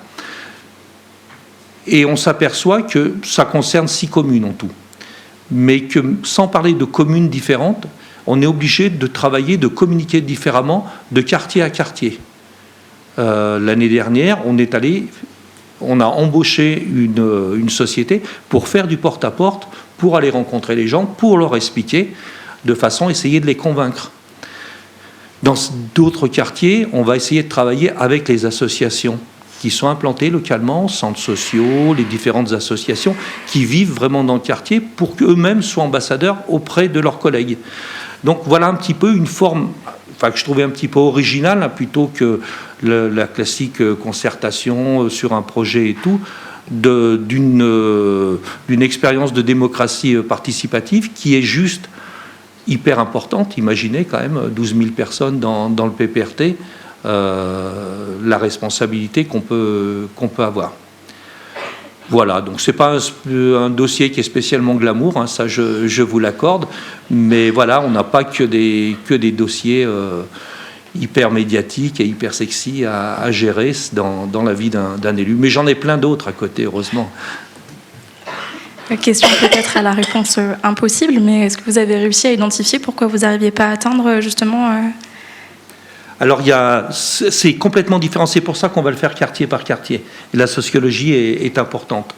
Il y a déjà le manque de culture du risque. Et ça, c'est partout pareil. Après, j'ai le virus des associations. Donc, je suis aussi dans une association d'élus qui travaille sur les risques technologiques, qui s'appelle Amaris, dont je suis vice-président. Et là aussi, on travaille, on échange, on se voit souvent. Et ces problèmes de manque de culture du risque, c'est partout. Parce que ce que je disais tout à l'heure, les usines sont là depuis longtemps. Sur Saint-Fond, c'est un siècle et demi de chimie. Finalement, des catastrophes sur Saint-Fond, il n'y en a pas eu 50. Donc finalement, les gens s'habituent. Le dernier incident grave qu'il y a eu sur Saint-Fond, malheureusement, il y a eu un mort. C'était une personne qui faisait une soudure et puis du gaz est parti, et ça a explosé. Ça a fait une mini-explosion, mais qui l'a tué quand même, mais ça a fait des gaz, et du coup une alerte. Les gens de Saint-Fond, je parle du quartier des Clochettes, qui sont juste au-dessus, auraient dû se fermer chez eux pour se protéger au mieux. À la limite, dans la panique, fiche le camp, partir, prendre la voiture, le bus et quitter. Et le réflexe de la majorité des gens, c'est d'aller au bord de la falaise et avec les téléphones portables, de faire des photos ou des vidéos. Et là, si vraiment ça avait explosé, on allait avoir des centaines de morts. Donc c'est cette culture du risque qu'il faut faire, mais en même temps, on ne peut pas expliquer aux gens qu'ils vivent sur une bombe. Ce qui n'est pas vrai, heureusement, parce que les industriels, quand même, pour la très grande majorité, heureusement pour nous, font quand même attention à ça. Mais il n'empêche que ça arrive. Des catastrophes industrielles, malheureusement, on ne passe pas une année sans qu'il y en ait. Moi, enfant, j'ai connu la catastrophe de Fézin. C'est quelque chose qui m'a marqué à vie. Et pourtant, j'étais tout môme, avec le très mauvais réflexe. J'étais avec ma mère, j'étais avec mes frères. On était collés à la fenêtre à regarder ça pendant des heures. Et à chaque explosion, la fenêtre aurait pu exploser, on aurait pu être tué par l'explosion, par coupure du verre qui allait éclater. Oui. Donc voilà des sujets qui sont importants. Et on n'est pas là, l'élu n'est pas forcément là pour imposer son idée, on est vraiment là aussi pour l'intérêt général. Et l'intérêt général, quand justement dans les freins, il y a le fait que là on rentre chez les gens. Et beaucoup de personnes ne veulent pas finalement qu'il y ait un bureau d'études qui vienne évaluer les travaux qu'il faut faire, qu'il y ait une entreprise qui vienne, même s'ils n'ont pas un centime à débourser, pour se protéger. Et c'est vraiment ça qu'il faut qu'on arrive à briser. Donc il y a ceux qui s'en fichent, qui penseront que ça n'arriveront pas, et ceux qui veulent absolument pas qu'on rentre chez eux. Et c'est deux choses qui sont particulièrement difficiles. Les autres, ce qu'on a fait, c'était les plus faciles. Ils sont venus, il y a des permanences, il y a des informations, il y a des choses comme ça qui sont réalisées, mais il nous reste 70%, on n'a plus que 2 ans pour le faire. Justement, cet enjeu de la communication, je le trouve très intéressant, notamment pour les industriels. Ça ne doit pas être facile d'atteindre les citoyens, et en même temps sur des projets aussi controversés, ça doit être assez simple, c'est un peu à double tranchant. Quels ont été les enjeux pour vous de la communication pour attirer les citoyens ? Vous venez de poser une question qui est très intéressante. Vous avez employé un terme qui est des projets si controversés, ça doit être plus simple pour mobiliser. Si je résume un petit peu la question, c'était l'hypothèse. Mais c'est une bonne hypothèse pour le stade en tout cas, et je vais revenir dans ce cas-là sur le stade et je vais le comparer avec l'Arena. Et c'est compliqué d'y répondre. Je vais essayer d'être le plus honnête possible en vous prenant ce qui s'est passé. Est-ce que, parce qu'il y a une opposition et donc une mobilisation, ça s'appelle de la concertation ? Ou est-ce que, comme dans le cadre de l'Arena, il y a eu beaucoup moins de mobilisation, il n'y a pas eu d'opposition, mais est-ce que la concertation n'était pas meilleure ? Je pose la question, j'y réponds pas. Par contre, ce qui est certain, c'est que sur le stade, l'opposition était réelle, mais est-ce qu'elle était constructive et honnête ? Je ne sais pas. Il y a eu beaucoup de choses qui ont été dites pendant les 3 ans d'opposition. Et moi, je retiens qu'une chose. Il y a eu une manifestation des commerçants et des riverains de Gerland qui ne voulaient pas qu'on quitte Gerland, qui avaient peur que le stade de Gerland meure. Dans le même moment, il y avait de l'opposition, des manifestations des commerçants et des riverains de Dessines qui ne voulaient pas qu'on vienne. Donc, vous êtes industriel là au milieu. Je vous ai déjà expliqué les problématiques d'élus qui ne sont pas forcément d'accord, parce que j'ai parlé d'un exemple avec les places de parking, mais ça peut être sur d'autres sujets que je pourrais citer. Mais vous avez là des citoyens qui représentent 2 quartiers différents de la métropole, Gerland d'un côté, Dessines de l'autre, de communes, et qui disent l'inverse. Donc moi, mon rôle, c'est d'essayer d'enlever les peurs à Dessines à l'époque, puisqu'en fait, les gens de Gerland nous connaissaient et savaient que oui, il y a des bouchons 25 fois dans l'année. Oui, il peut y avoir des bagarres de supporters autour du stade. Ça arrive, c'est vrai, je ne le nie pas. Mais ce n'est pas tous les soirs, ce n'est pas tous les week-ends. Et à l'inverse, à Dessines, ils pensaient que c'est les hordes sauvages qui arrivaient. Donc, quand vous êtes dans la période de concertation et que vous devez expliquer à une opposition qui est frontale, directe et qui n'est pas à l'écoute. J'ai dit tout à l'heure que pour moi, en tant qu'industriel, le plus important dans le cadre de concertation, c'est d'être à l'écoute. Je souhaiterais juste que les personnes qui se mobilisent contre des projets soient autant à l'écoute quand l'industriel est honnête, et je rejoins Pierre, je sais qu'ils ne le sont pas tous, donc à un moment, si l'industriel ne l'est pas, on peut peut-être employer d'autres méthodes, mais quand il l'est, je demande juste que l'écoute, elle soit réciproque. Et mon plus gros succès, je dirais, a posteriori, et là je ne parle pas de l'Arena, je parle du stade, c'est que quand vous mobilisez, vous réunissez, une fois par an, on fait une réunion publique avec les voisins du stade, et qu'on leur demande, alors, les hordes de supporters qui viennent tous les jours casser les voitures autour, ben, elles ne sont pas là. Et je pense que, j'ai dit tout à l'heure, si le stade devait se faire aujourd'hui, il ne se ferait peut-être pas, mais pour des considérations environnementales. Parce que par contre, en termes de concertation et de décision des voisins et de la mobilisation autour du stade, par rapport à ces peurs qu'ils avaient à l'époque, maintenant que le stade est là et qu'ils voient la réalité de ce qu'est le stade, et ben de ce côté-là, je pense qu'il se ferait plus facilement. Donc, c'est compliqué comme question.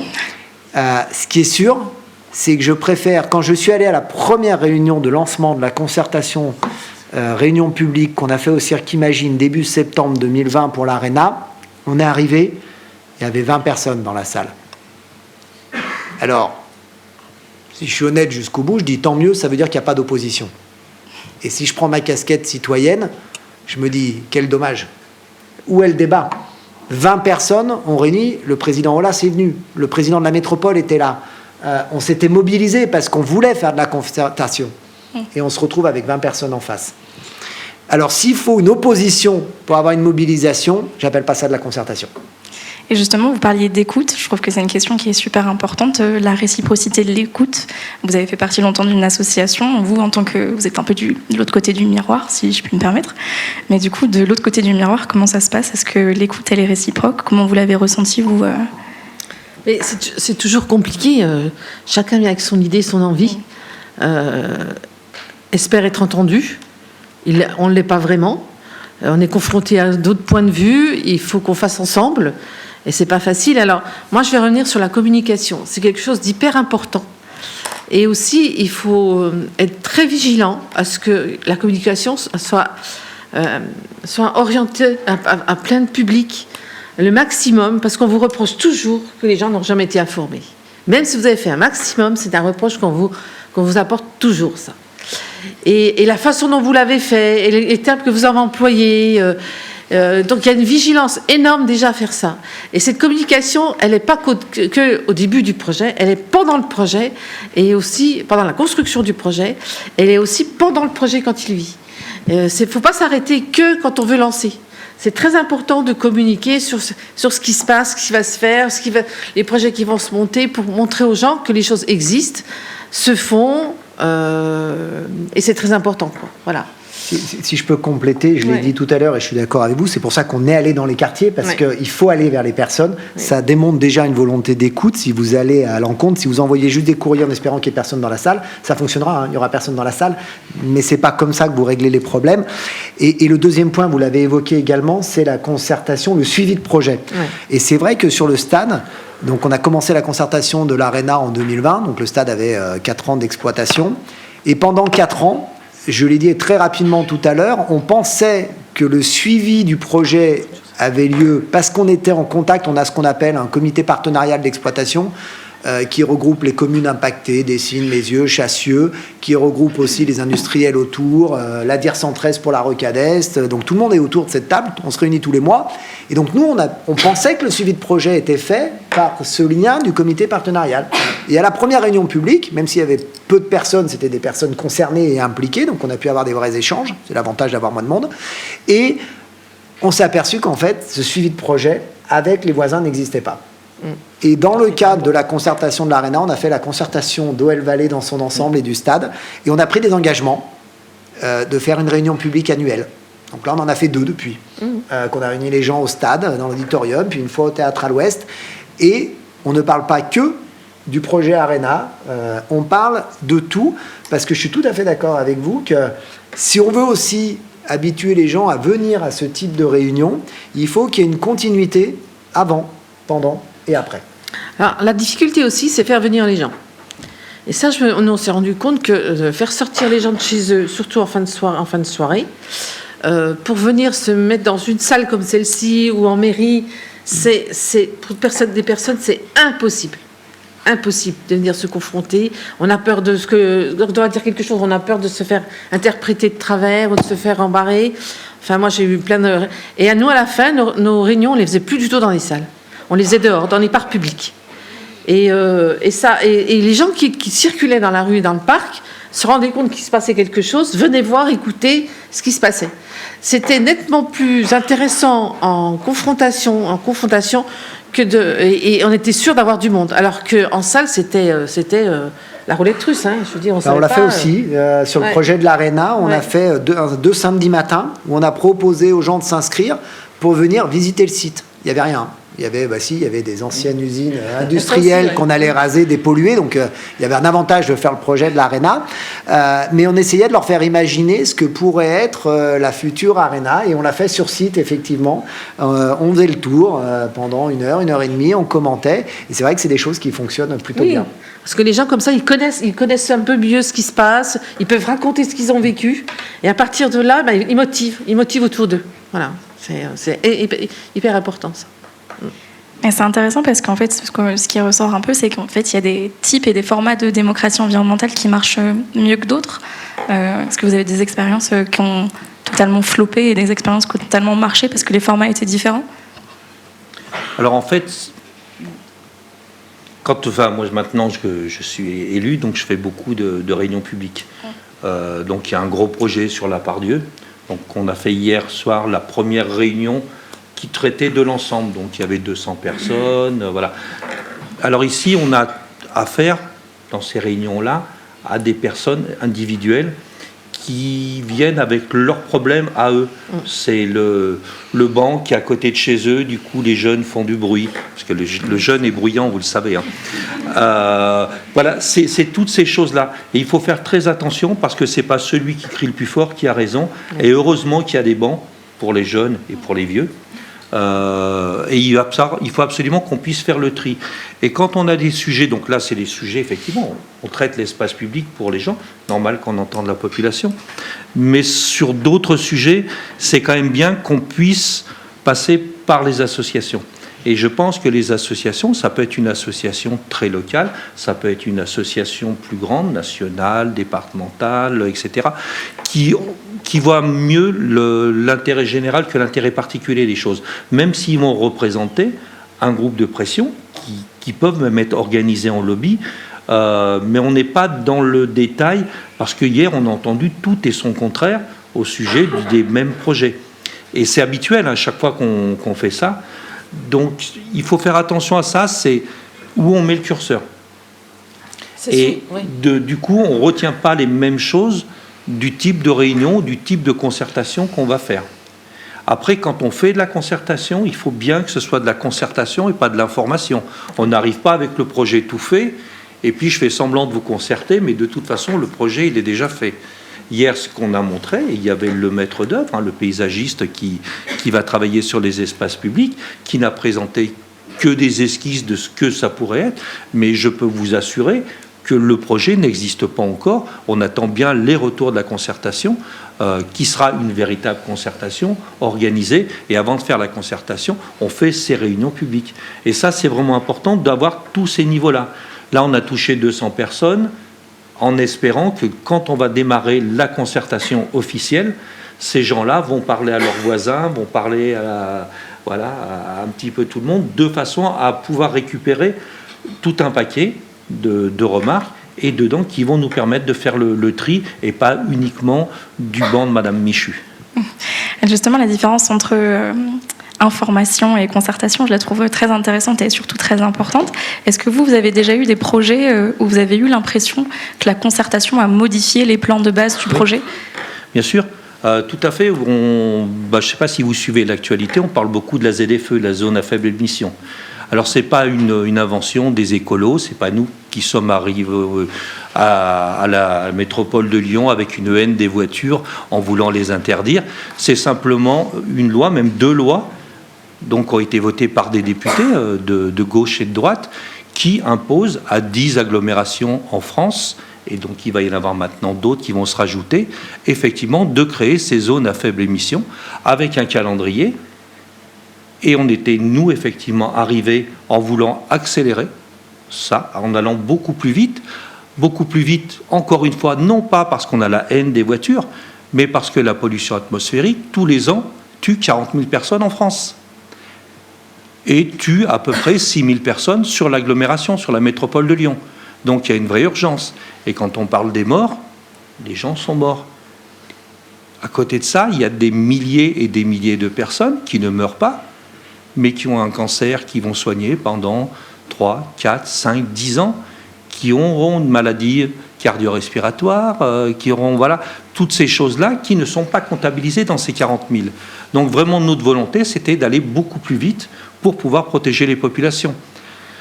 On nous a fait le procès que c'était une mesure qui était contre les pauvres, parce que les pauvres n'avaient pas les moyens de changer de voiture, et donc si on faisait ça, c'est parce qu'on n'aimait pas les pauvres.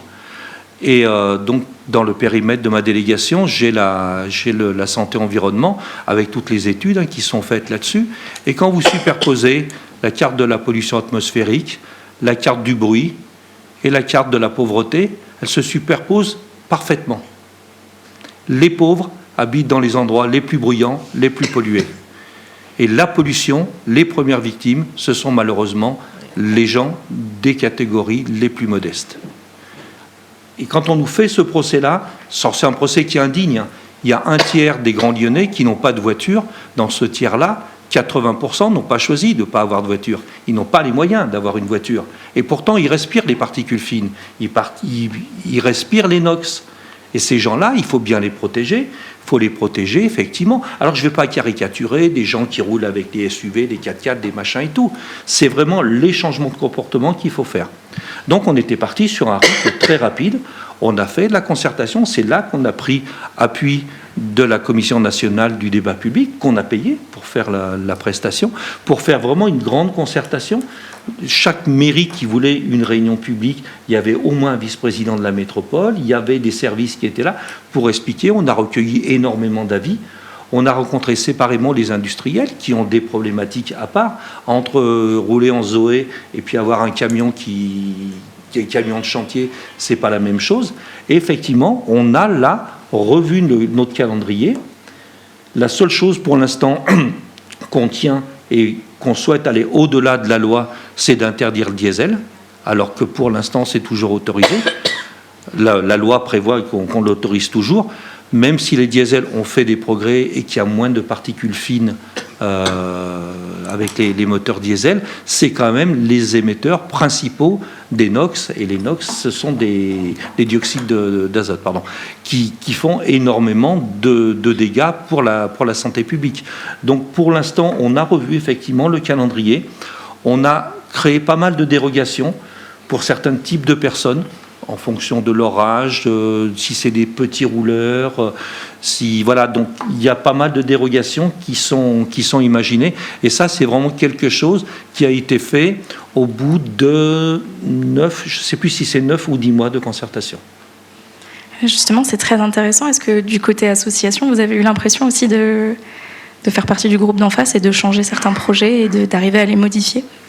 Ah mais c'est sûr, quand on a des habitants très motivés, ou même des élus très motivés, on peut faire changer les choses. Hein. Oui, on y arrive. Avec douceur, hein. C'est pas non plus un coup de force, hein, mais et on peut faire comprendre aussi aux voisins proches, aux voisins plus loin, aux habitants de la commune que l'on peut faire des choses différentes et qu'on peut s'entendre pour ça.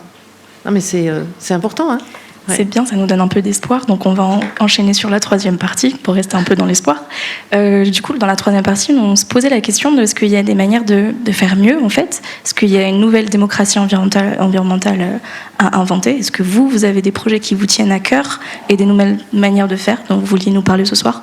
Alors, si je veux juste revenir sur la deuxième partie qui permettra de faire l'enchaînement, il y a une difficulté que je m'étais promis d'aborder et qu'on n'a pas traitée, donc je vais la rappeler. En tant qu'industriel, quand vous arrivez devant le code de l'environnement, c'est une très grosse difficulté. Mais la difficulté, c'est pas de le respecter. Ça, il n'y a pas de souci. C'est juste de mettre bout à bout tout ce qui est à l'intérieur pour faire ce qui est légalement autorisé. Et je trouve... Personnellement, sur l'ARENA, il y avait de la géothermie, il y avait la loi sur l'eau, il y avait les études d'impact, il y avait une révision de PLU, et je vais en oublier, donc je vais m'arrêter là, mais il y avait sans doute plus d'une dizaine d'autorisations administratives, avec, en plus, à côté, si je prends le stade, des problématiques publiques, un échangeur, et vous vous retrouvez devant un millefeuille administratif, des concertations qui vont se cumuler, et pas pouvoir être mis ensemble. Et donc, vous avez en face des citoyens qu'on essaye de motiver à venir faire de la concertation, et ils doivent se dire, alors attendez, là je réponds sur l'enquête publique de la géothermie, mais moi je veux répondre sur l'enquête publique de l'ARENA. Ah, c'est pas la même, je suis désolé, il ne faut pas écrire dans le même cahier. Vrai ou pas vrai, on est d'accord? Et donc, si on veut à un moment améliorer, je fais le lien avec la troisième question, si on veut améliorer les choses, alors quand je dis ça, on va dire que c'est pour simplifier les projets et que les industriels puissent faire ce qu'ils veulent. Ce n'est pas du tout mon propos.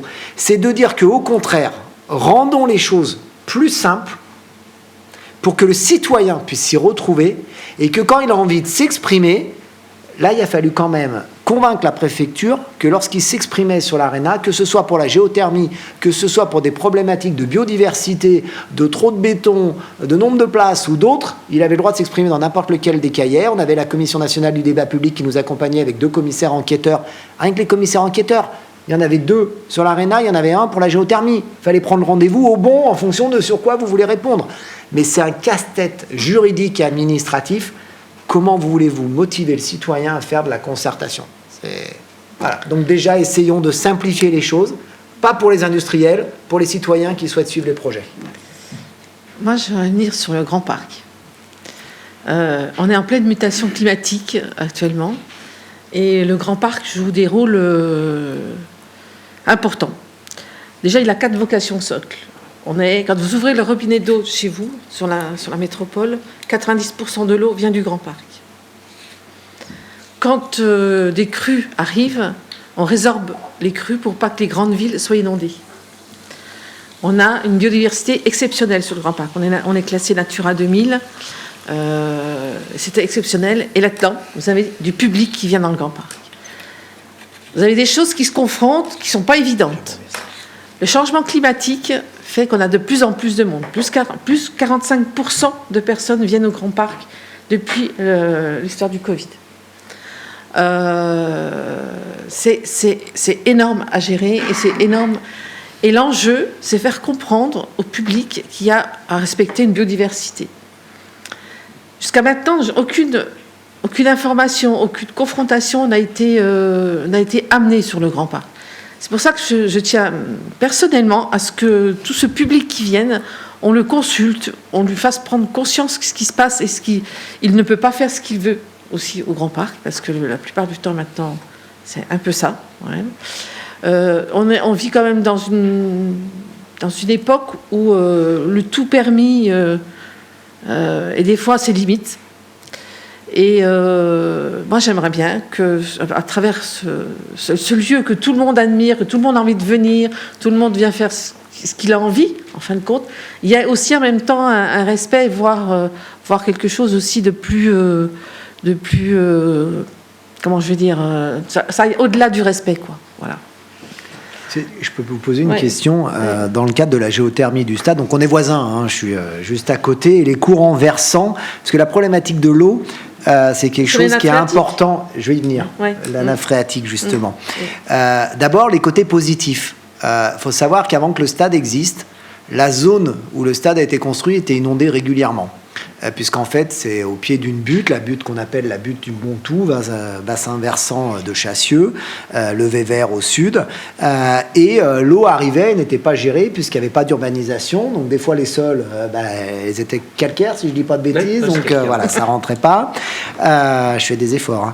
Hein. Et donc, on avait une vraie problématique. Dans le cadre du stade, avec les techniciens, et c'est là où je vais aller tout doucement, est-ce que le public est toujours à même de donner un avis sur des sujets aussi techniques?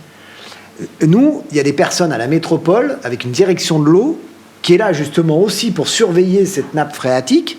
En même temps, on fait de la géothermie. La géothermie, c'est quoi? Vous prenez de l'eau dans la nappe, et dans cette fameuse nappe si importante pour la métropole lyonnaise, vous faites tout un circuit, ça refroidit l'été, ça réchauffe l'hiver, et c'est rejeté dans la nappe. Donc c'est très surveillé. Mais ce n'est pas mon voisin qui va surveiller ça. Et donc, le stade a apporté un intérêt. On a mis des bassins de rétention puis d'infiltration. Depuis que le stade est là, on a eu des pluies centenales. Et tout le système d'eau qui a été mis en place, normalement, tout est inondé dans l'est de Dessines à cause de ces pluies centenales. Depuis que le stade est là, tout a été revu en lien avec les services de la métropole. Et ça a super bien fonctionné, il n'y a pas eu d'inondation. Alors que, dans la concertation initiale, les voisins nous disaient « mais c'est une zone inondée, ça va être l'enfer pour le stade ». Mais à un moment, il faut aussi que le public soit consulté pour des choses dont ils ont la compétence et la maîtrise. Moi, je préfère aussi, et tout à l'heure pourtant, j'ai plutôt été un peu contre les élus qui étaient divergents, mais par contre, il y a des techniciens aussi dans les collectivités, que ce soit des préfectures, que ce soit des métropoles, qui ont une vraie compétence. Et c'est eux, des fois, qui doivent nous surveiller en tant qu'industriels. C'est eux qui doivent nous challenger sur ces débats-là. Sur la géothermie de l'Arena, on était sur un site qui était pollué.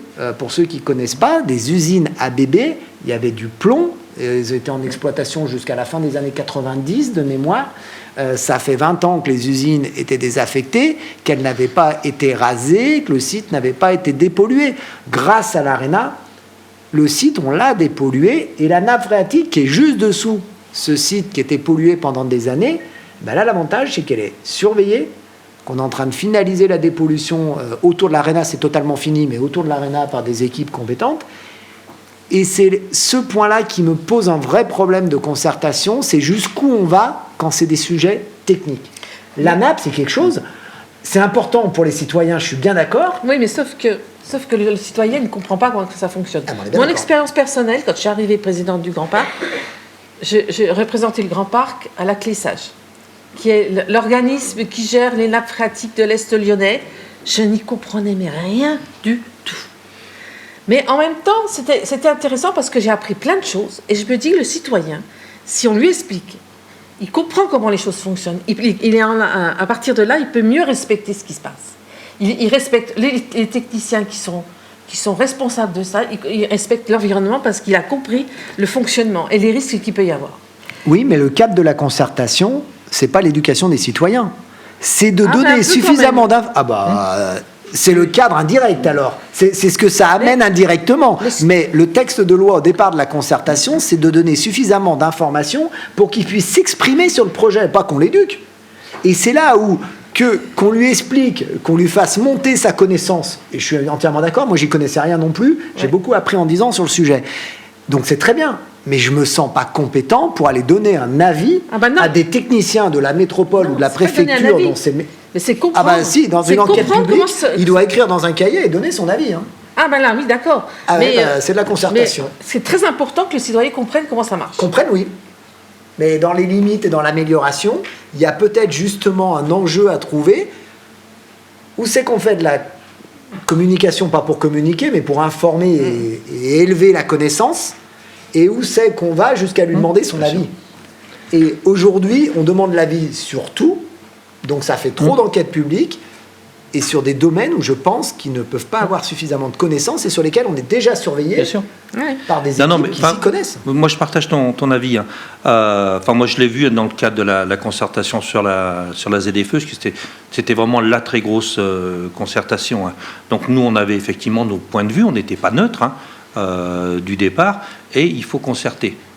Ça veut dire qu'il faut poser les bonnes questions.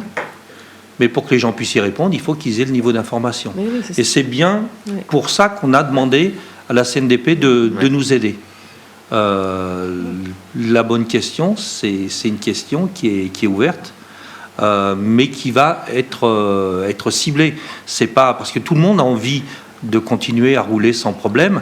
Par contre, tout le monde en a marre d'être dans les bouchons et ça serait bien que les autres arrêtent de rouler en bagnole pour qu'on puisse aller plus vite pour quand on veut se déplacer.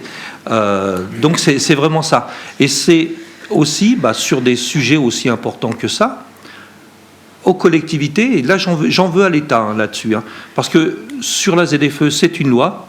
À aucun moment vous avez entendu les ministres de l'Environnement, les ministres des Transports, le Premier ministre, parler de la ZFE et prendre la responsabilité de la ZFE.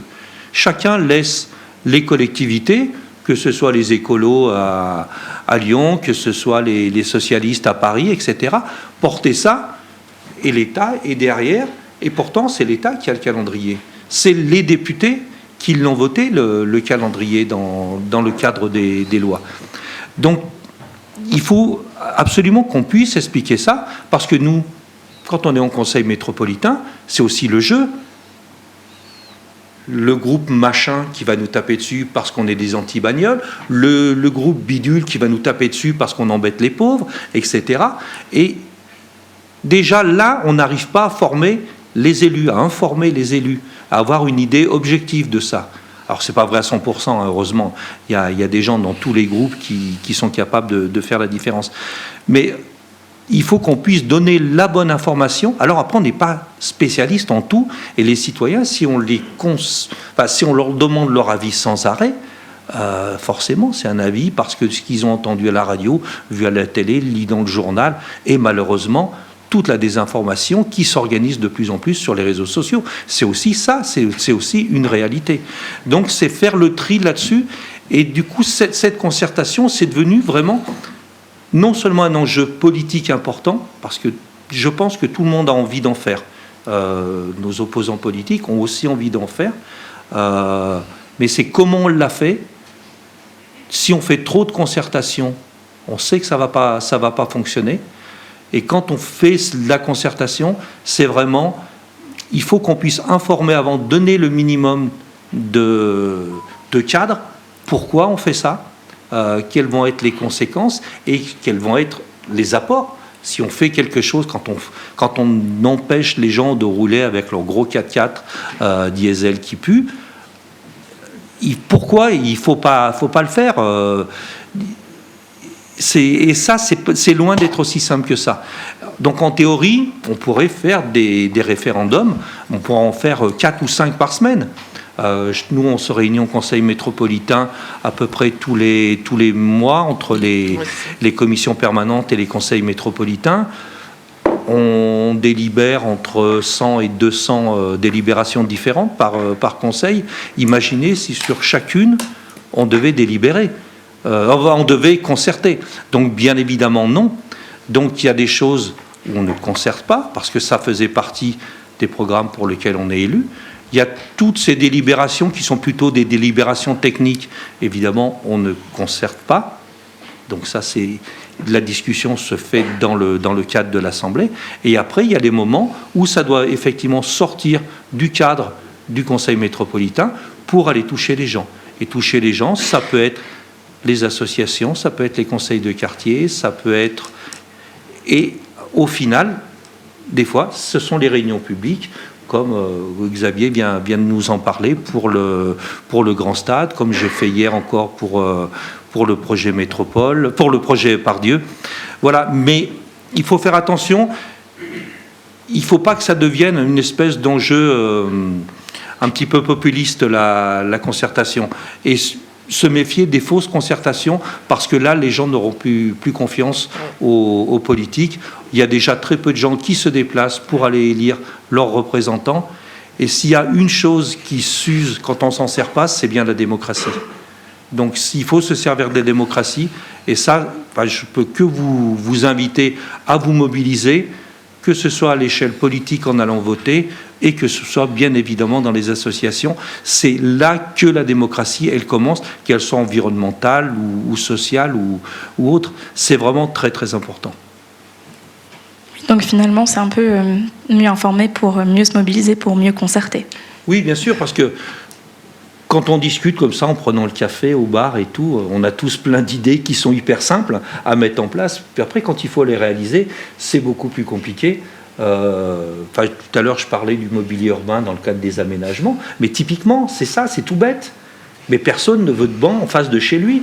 Et quand il va se balader en ville, il râle parce qu'il n'y a pas de banc. C'est intéressant parce que vous parlez ironiquement de café, mais justement, est-ce que repenser les formes dans lesquelles on fait la démocratie, ce ne serait pas ça l'enjeu? Parce que vous avez parlé la dernière fois de faire des réunions, tout à l'heure vous aviez parlé de réunions à l'extérieur qui attiraient beaucoup plus de monde finalement que quand on fait des réunions en salle. Est-ce que vous ne pensez pas aussi qu'il y a un enjeu de forme pour attirer plus et pour mieux mettre en place la démocratie? Alors ça dépend. Effectivement, le fait de faire des réunions le soir, c'est pas facile. Les gens rentrent du boulot, ils ont leur journée de travail sur le dos. Ils doivent s'occuper de leur intérieur, de leurs enfants, de tout ce qu'il y a à faire. Et nous, on a été élus dans une période un petit peu particulière, puisqu'on était en pleine pandémie Covid, et il y avait toutes les restrictions, et on ne pouvait pas faire de réunions publiques. Et pourtant, il fallait bien qu'on puisse avancer. Et je me rappelle des réunions sur le PLUH, donc le plan local d'urbanisme et d'habitat. Il fallait absolument qu'on les fasse, elles sont obligatoires, et donc on les a fait en visio. Alors c'est très difficile, parce qu'en visio, on était 4 vice-présidents et on parlait à une caméra. À la métropole, nos techniciens nous avaient aménagé un vrai studio de télé. Voilà, c'était super bien. Sauf que quand on parle, là, je vous regarde, vous souriez, vous faites la tête. Voilà, on voit les émotions. On peut, on oriente un petit peu son discours en fonction des réactions. Quand vous parlez à une caméra, c'est pas possible. Donc l'exercice a été particulièrement difficile. Mais à côté de ça, on avait 5 à 600 personnes qui étaient connectés. Et ça, c'est quelque chose qu'on n'aurait jamais eu si on l'avait fait en présentiel.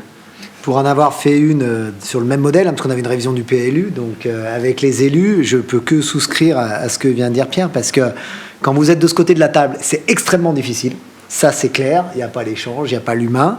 Mais on a eu une mobilisation bien plus importante parce que les gens sont chez eux, avec leur téléphone dans leur voiture, peut-être, on n'en sait rien. Mais on a eu 10 fois plus de monde sur ces échanges Teams, ou Zoom ou autre, pour pas faire pub, que sur du physique. Donc c'est vrai qu'il y a sans doute... Par contre, la loi l'interdit. C'est-à-dire que là, c'était possible parce qu'on était dans une période Covid. Ah, mais bien sûr. Si vous faites ça en dehors de la période Covid, aujourd'hui, ce n'est pas pris en compte comme quand on est dans la concertation réglementaire, je parle. Tout à fait. Si ce n'est pas en plus de la concertation obligatoire, vous n'avez pas le droit de faire ce type d'échange. Donc oui, dans les évolutions sans doute apportées, c'est sans doute des évolutions qu'il faudrait faire acter par la loi pour que ce soit reconnu, parce qu'on a tous les deux une expérience différente, on n'était pas à la même, et on a exactement le même constat. Mais je peux vous dire que l'exercice, c'est pas facile. Poser le cadre. Tu l'as dit tout à l'heure, poser le cadre de la question. Parce que quand vous allez en concertation, il y en a quelques-uns, leur première réponse c'est « je suis contre ». Et là, on ne peut pas avancer, quoi. Moi, j'en ai eu des tas sur le stade, j'en ai eu quelques-uns sur l'Arena. La question n'était pas « vous êtes pour ou contre ». Il y a un projet qui a été porté en lien avec les élus, on va dire « on va faire un stade, on va faire une Arena ». Juridiquement, est-ce que ça passe? Oui, non, mais après, c'est comment on peut faire évoluer le projet. Et donc, la pose du cadre, aujourd'hui, vous ne leur demandez pas si la zone ZFE, elle va s'appliquer ou pas. On sait qu'elle va s'appliquer, mais dans quelles conditions? C'est là où on peut concerter. Donc, le cadre est important. Si vous n'avez pas d'autres interventions, je pense qu'il est temps de passer aux questions de la salle. Malheureusement, à 20h, on est obligé de partir, donc on ne peut pas rester beaucoup plus longtemps. Merci en tout cas pour toutes vos interventions, c'était très enrichissant. J'enlève ma casquette d'organisatrice 5 secondes pour vous dire que si on avait le temps, j'aurais posé environ 700 questions. Mais du coup, on va passer aux questions de la salle.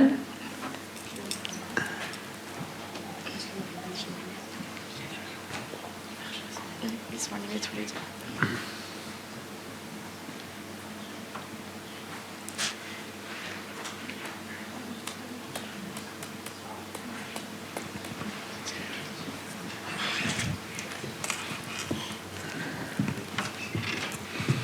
Bonsoir, j'avais une question en fait en vous écoutant parler et du peu que je connaisse un petit peu du cadre réglementaire et légal sur les enquêtes publiques et les concertations. Ça arrive toujours à un stade du projet où c'est acté. Le projet va se faire. Donc il s'agit de peut-être modifier, trouver des compromis.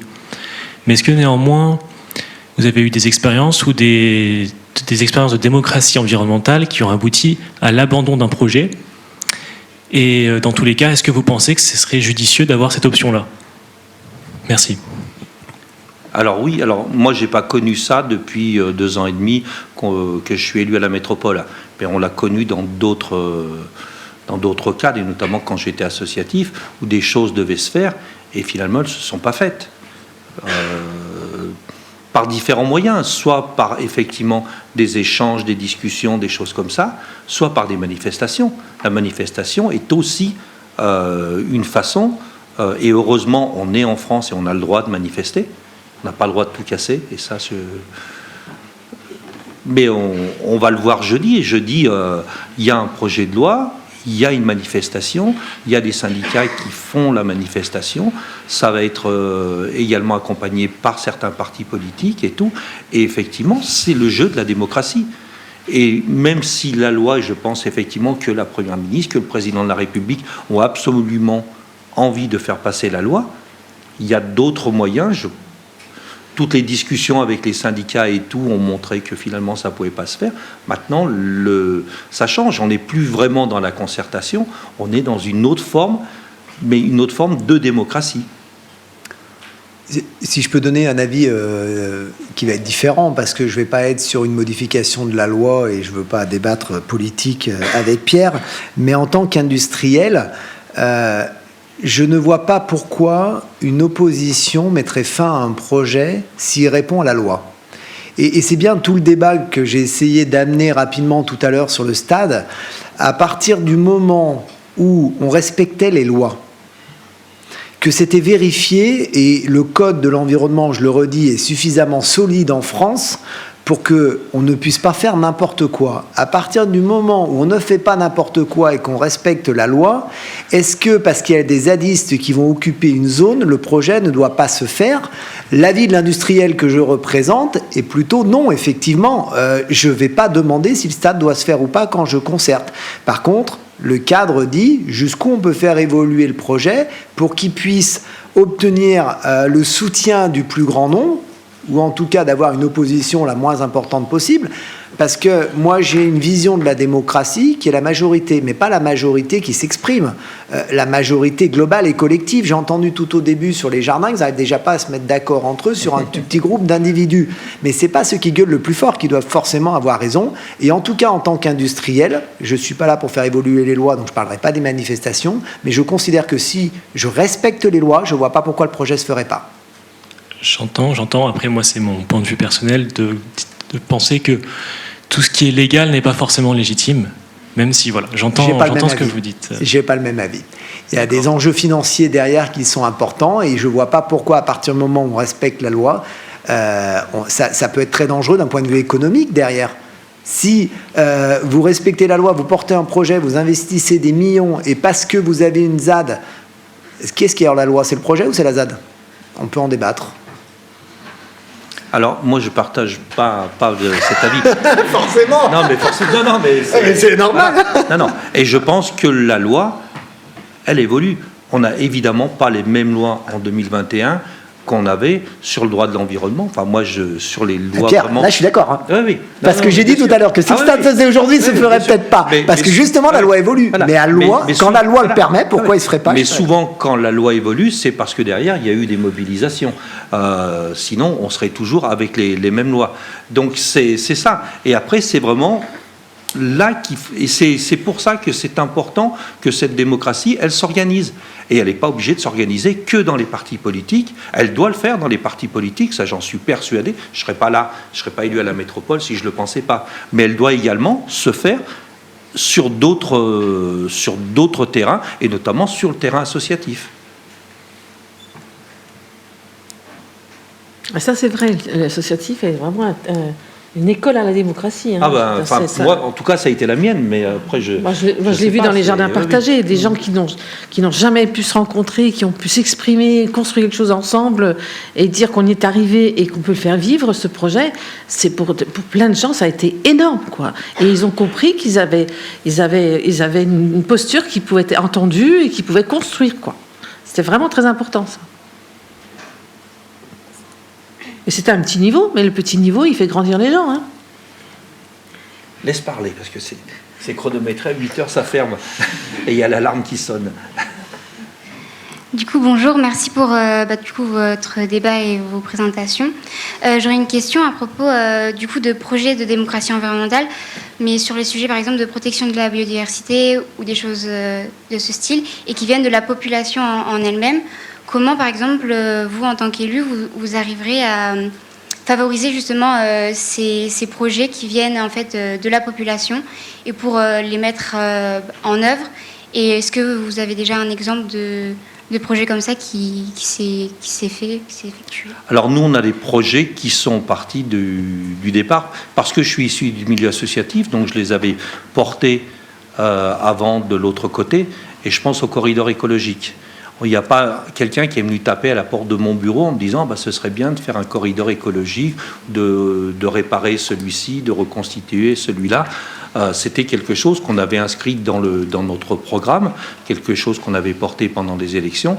Et quand on a été élu, donc moi j'ai rédigé le plan nature de la métropole et on a fait ce volet-là du plan nature, qui est un volet parmi d'autres, où effectivement on a décidé de 12 corridors qui étaient prioritaires, donc certains qui sont petits mais importants, parce que c'est pour reconnecter deux milieux complètement séparés et les espèces, qu'elles soient animales ou qu'elles soient végétales. Hein. Alors le végétal, une fois qu'il a commencé à pousser, il ne se déplace plus, hein, mais les semences, elles, se déplacent. On a aussi besoin de corridors pour les végétaux. Donc là, typiquement, on est parti sur ces projets-là. Et là, d'ailleurs, sur un qui nous a rejoint, et c'est comme ça que j'ai fait connaissance avec l'OL Group, c'est le grand corridor qui va relier le parc de Paris au Grand Parc à Miribel, donc qui part ouest-est jusqu'à Saint-Priest, et après qui remonte plein nord. Et c'est là, parce que sur Dessines, on est dans un milieu qui est hyper contraint, parce qu'on passe vraiment dans des zones qui sont urbanisées, où on a sollicité justement l'OL Group pour pouvoir prendre une partie des terrains, donc au bord des terrains d'entraînement, pour ceux qui connaissent. Et là-dessus, vraiment, je me suis dit, je vais y aller au culot, donc je vais demander à Jean-Michel Aulas, savoir s'il était d'accord et tout. Et je peux vous assurer que ça n'a pas mis 2 heures. Ça a été sur le principe, oui. Après, il a fallu que nous, on soit plus précis et tout. Je ne sais pas comment vous l'avez traité après à l'intérieur. Mais moi, j'ai vu Jean-Michel Aulas 2 fois. Une fois, je lui ai présenté ça. Une autre fois, on s'était vu, c'était au Festival Lumière, je me rappelle, avec le président. Il me dit, mais il n'y a pas de problème, on tape et tu l'auras, ton corridor. Et effectivement, sinon, on était coincés. Donc après, c'est ça. Il faut qu'on puisse discuter. Là, on discute évidemment avec les associations de protection de la nature qui sont demandeuses de ces corridors. Elles ont complètement raison, c'est juste indispensable. On discute avec les agriculteurs parce qu'il faut effectivement qu'on puisse passer dans les zones agricoles, qu'on puisse planter des arbres alors que malheureusement, il y a eu quand même 2 générations d'agriculteurs qui a arraché des arbres. Maintenant, il faut qu'on fasse le contraire. Et après, il faut qu'on discute avec les mairies, il faut qu'on discute avec des conseils de quartier, et il faut qu'on discute avec des industriels comme l'OL Group, comme on discute également avec des promoteurs pour que leurs projets tiennent compte effectivement de ça. Donc on est vraiment sur des ensembles. Et ce que Xavier disait tout à l'heure, ça fait beaucoup de choses effectivement à solliciter. Mais malheureusement, les projets sont comme ça. Sinon, on ne fait rien si on ne voit pas tous ces niveaux-là. Sur la biodiversité, nous, sur l'ARENA, donc on a toujours à vérifier justement la présence ou pas d'espèces protégées. Il y avait un oiseau qui s'appelle le tarier-pâtre qui avait été identifié.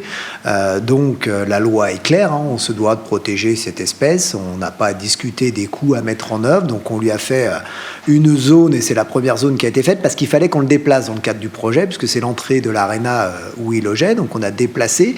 On a d'abord fait le nouvel habitat avant de pouvoir enlever. Et puis dans la concertation, Pierre m'a dit, mais est-ce que vous avez pensé à récupérer les graines d'où il se nourrissait avant, de la zone qu'on allait détruire, avant de la détruire, la mettre au frigo pour replanter les mêmes graines?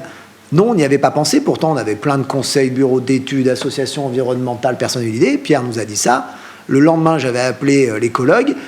On avait mis les graines de côté, on les a mis au frigo et depuis, on les a replantées. Mais c'est donc bien dans l'écoute et dans l'échange et le dialogue, parce que c'est pas beaucoup d'argent. Franchement, à l'échelle d'un projet comme l'ARENA, il suffisait juste que quelqu'un ait la bonne idée de nous le dire. C'est tout. Donc c'est là où, effectivement, la concertation, l'écoute et l'échange peut faire améliorer les choses, parce que vous avez des industriels on n'est pas toujours d'accord sur tout, et vous l'aurez remarqué, mais on arrive à faire avancer les projets ensemble pour les améliorer. Merci.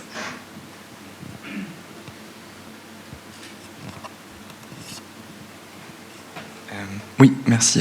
Bonjour. Donc, moi, j'avais une question. Tout à l'heure, vous parliez du fait que certains citoyens n'étaient pas toujours pertinents pour donner leur avis sur des sujets un peu trop techniques. J'ai jamais dit que les citoyens n'étaient pas pertinents. J'ai dit que les questions étaient trop techniques. Je me serais pas permis. Non. Par rapport à ça, je pensais, on a aussi un peu abordé la question du distanciel. Je me demandais, quand on voit qu'aujourd'hui les réseaux sociaux ont un fort impact pour les gens, il y a notamment des vulgarisateurs qui existent sur beaucoup de réseaux sociaux qui peuvent aborder des sujets techniques. Est-ce que vous envisagez parfois de les utiliser pour communiquer et faire un peu avancer l'information vis-à-vis des citoyens sur ces sujets-là? Et sinon, est-ce que vous envisagez les réseaux sociaux d'une manière générale, dans les concertations, ce genre de choses? Alors je réponds en premier en tant qu'industriel. En tant qu'industriel, on n'a pas le choix. On doit utiliser les réseaux sociaux. Je vais être très court dans ma réponse, avec le vrai risque, et Pierre l'a évoqué tout à l'heure, des fake news. Donc c'est toute la difficulté aujourd'hui des réseaux sociaux. C'est que si c'était que positif et constructif, on les utiliserait sans doute encore plus pour des domaines aussi précis et aussi réglementaires et importants. La difficulté, et on le voit bien sur le débat sur la réforme des retraites, vous lisez tout et son contraire. Donc Après, comment, en tant que citoyen, chacun individuellement va se dire c'est la bonne solution? Est-ce que c'est parce qu'on préfère penser ça? C'est compliqué, donc je mets ce bémol-là. Il faut les utiliser, on n'a pas le choix de toute façon dans le monde moderne. Est-ce que c'est la panacée? Et je ne suis pas sûr du tout. Alors sur le côté politique, bien évidemment, les politiques communiquent, utilisent Twitter, Facebook, Instagram, etc. Moi, c'est pas trop mon truc. Voilà, je dois être trop vieux et tout. Puis ça, voilà. Non, mais mais le président, lui, utilise ça. Le président de la métropole, voilà. Donc, il s'est formé. Donc, voilà, c'est un outil effectivement.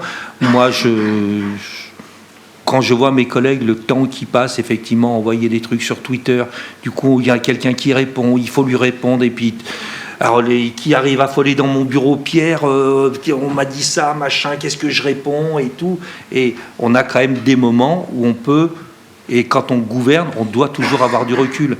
Et le problème de certains réseaux sociaux, c'est qu'on est toujours dans l'instantanéité. Après, on a aussi tous ces trolls qui sont là, qui pourrissent. Et du coup, on a été obligé, nous, d'embaucher quelqu'un, justement, pour repérer les trolls. Parce qu'on s'aperçoit qu'une seule personne a 30, 40 adresses. Donc il le reconnaît à la façon dont il s'exprime, c'est les mêmes expressions, c'est les trucs. Et voilà, et il faut qu'on fasse très attention à ça. Moi, je suis évidemment, voilà, je suis le plus vieux de la salle, donc j'ai connu le monde avant Internet. Quand Internet est arrivé, je trouvais que c'était fabuleux. Je m'en suis servi, j'ai écrit des bouquins, ça m'a permis de trouver de la documentation facilement, alors qu'avant, j'étais obligé de courir les bibliothèques, les archives nationales, etc. Donc j'y passais un temps fou. Avec Internet, c'est vraiment un puits de science, de culture. Et malheureusement, il y a eu toutes les déviances. Donc je ne dis pas qu'il faut tout jeter, on ne va pas jeter Internet avec le bébé du bain, le bébé dedans, mais voilà, il faut qu'on se méfie. Et les réseaux sociaux, et on l'a vu pendant la crise Covid, où moi j'ai lu des trucs, mais c'était incroyable. Moi, quand on me parlait des platistes, les gens qui croyaient qu'au bout de la Terre, on sautait, on tombait dans le vide, on en était là chez nous en France, et c'était pas aux États-Unis. Voilà, donc, et c'est pour ça que quand on doit communiquer, on le fait comme il faut, on ne le fait pas simplement avec, je ne sais plus combien il y a de signes dans Twitter, 40 et quelques signes, pour exprimer des dossiers que nous, on met des journées à digérer pour pouvoir les restituer.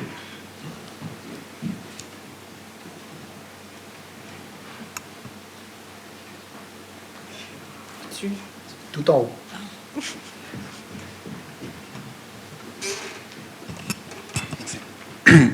Bonsoir, merci à vous trois pour vos interventions. Personnellement, je vous trouve assez complémentaires avec vos différences. Moi, j'ai une question assez concrète sur la politique que vous pensez faire, Monsieur Athanas, sur le fait de supprimer les véhicules diesel dans Lyon, dans la métropole de Lyon. Sachant, je comprends assez bien comment fonctionne une économie et la fluidité, le besoin de circulation pour ça. Les gens qui viennent, on voit les bouchons tous les jours à l'entrée et à la sortie de Lyon au niveau de Fourvière notamment. Comment vous faites pour pallier au fait que vous interdisez aux gens d'avoir une voiture concrètement qui consomme du diesel? C'est soit vous les incitez à prendre un autre véhicule, ou alors vous mettez en place des parkings comme à Gare de Vèze, vous augmentez le métro. Quelle est la stratégie derrière ça en fait? Alors en fait, on était déjà obligé d'éliminer les critères 5, 4, 3, et la loi autorisait donc les 2, 1 et 0. Donc nous, on propose d'éliminer le critère 2. Donc il y a déjà tous les autres critères, et même à partir de ce moment-là, il faut se préoccuper de trouver des solutions qui vont permettre. Alors est-ce que la solution, c'est tous rouler en voiture électrique? J'en suis pas persuadé. On le voit, le bilan écologique de la voiture électrique est loin d'être aussi bon qu'on voudrait nous le dire. Donc il faut trouver des solutions alternatives. Nous, quand on est arrivé, on a doublé le budget du Citral, ce qui est quand même juste colossal, quoi. On l'a doublé de façon à créer 3 lignes de tram, d'acheter immédiatement, quand on est arrivé, on a commandé des rames de métro pour pouvoir avoir des cadençages plus importants. Pareil pour les bus, de façon à offrir une alternative qui soit efficace par les transports en commun. Il y a tout ce qu'on a fait sur les pistes cyclables. Donc maintenant, la métropole de Lyon est l'agglomération la plus cyclable de France. On a la piste, la voie cyclable maintenant qui est devenue la première voie lyonnaise sur les quais du Rhône, qui est la piste cyclable la plus utilisée de France. Donc effectivement, il faut trouver des choses comme ça. Après, il y aura toujours des gens, et moi j'ai une voiture, par contre, j'ai une voiture comme plein de gens, mais est-ce qu'on a tous besoin d'une voiture tous les jours ? Et on s'aperçoit, quand on fait nos enquêtes, que finalement, il y a des gens qui se servent de leur voiture que le week-end. Il y a des gens qui se servent de leur voiture tous les jours. Il y a des gens qui vont s'en servir une fois par mois. Donc, on a des choses complètement différentes. Et moi, quelque chose auquel je crois beaucoup, c'est plutôt de la voiture partage. De la voiture. Et LPA, donc maintenant, ça ne s'appelle plus LPA, ça s'appelle l'agence de mobilité. Donc a acheté des véhicules et les gens sont abonnés et quand ils ont besoin d'une petite voiture pour aller voir leur belle-mère qui habite à 100 km d'ici ou s'ils ont besoin d'aller chez Darty pour aller chercher un lave-vaisselle, ils n'ont pas besoin du même véhicule et c'est absolument ça qu'il faut promouvoir. Ce qui fait que la même voiture va servir à 10, 15, 20 personnes plutôt que de multiplier toutes ces voitures qu'on a. Donc c'est vraiment, il n'y a pas une solution pour remplacer toutes ces voitures, c'est vraiment un panel. On le voit actuellement parce qu'on nous a accusé d'avoir créé des bouchons partout en faisant des pistes cyclables et il y a une étude toute récente qui a été publiée et en fait les bouchons sur Lyon, même si on ne s'en rend pas forcément compte, ont baissé de 9%. Donc déjà notre politique est efficace là-dessus. Donc ça c'est sur les bouchons. Ce qui est important, ce qui l'est plus encore, c'est la qualité de l'air. Et sur la qualité de l'air, on a des progrès à faire encore sur certaines choses. Et quand on analyse ça, on le prend polluant par polluant, en regardant quelle est la source. Donc on avait des polluants très importants, je pense au SO2, qui étaient vraiment dus à l'industrie. Donc il y a eu toute une discussion qui a eu lieu avant qu'on arrive. Donc je le prends pas c'est pas pour gonfler mon petit torse. Mais les industriels, notamment ceux de la vallée de la chimie, ont été en capacité de baisser le SO2 de 64%, ce qui est colossal. Par contre, ils sont encore très mauvais sur les gaz à effet de serre. Là-dessus, on travaille avec eux pour que ça puisse baisser. Et quand on fait le choix effectivement d'interdire les véhicules diesel, c'est parce que c'est la source principale de dioxyde d'azote. Et si on veut effectivement éliminer ce gaz qui est un gaz toxique, c'est la seule solution. Il n'y en a pas d'autre. C'est 90% c'est 70% de l'ensemble et c'est 97% de la pollution automobile. Les véhicules essence ne rejettent que très peu de NOx. Donc ce n'est pas une question qui est dogmatique, c'est vraiment une question d'efficacité. Tu m'engueuleras pas, je suis venu en diesel, mais elle est commandée, la nouvelle, c'est plus une diesel.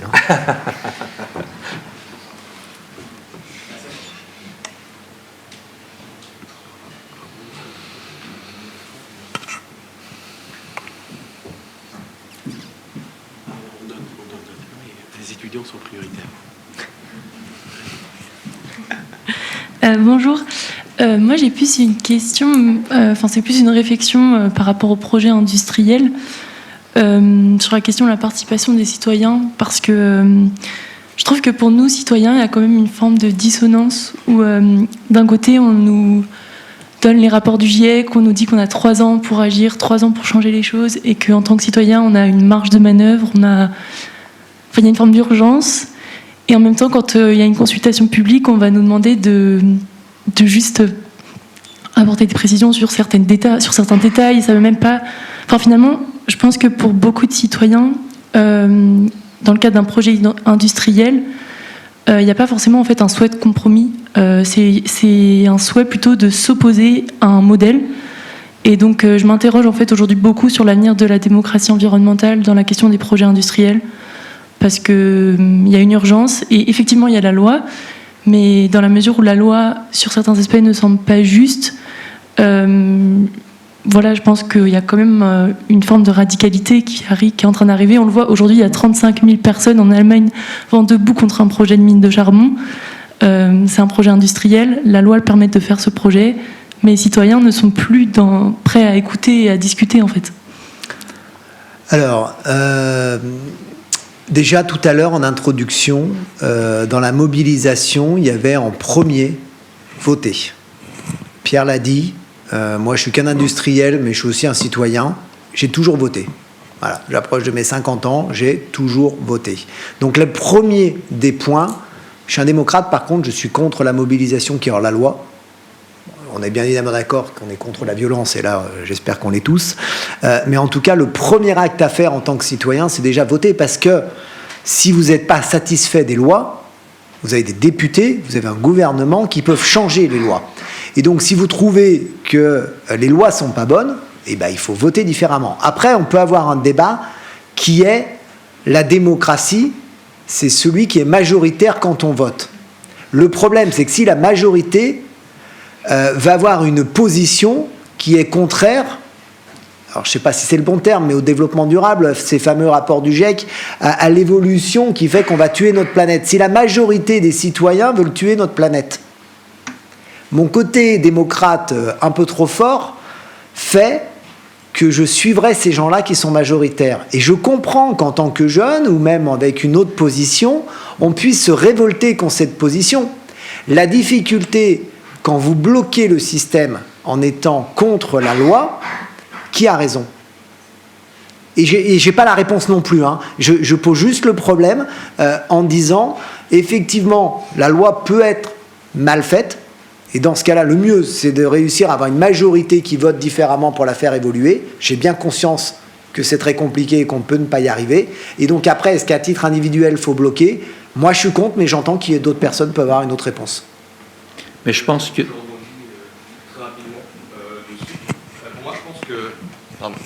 je pense aussi le fait de ne pas... l'abstentéisme, l'abstention, je me suis trompé. L'abstention dans le vote, il s'explique aussi par un manque de la représentativité. Et du coup, le fait que certaines personnes ne vont pas voter et pour autant manifestent pour certains projets ou autres, c'est aussi une forme de contestation. Et du coup, ok, ils vont pas voter parce que... Mais...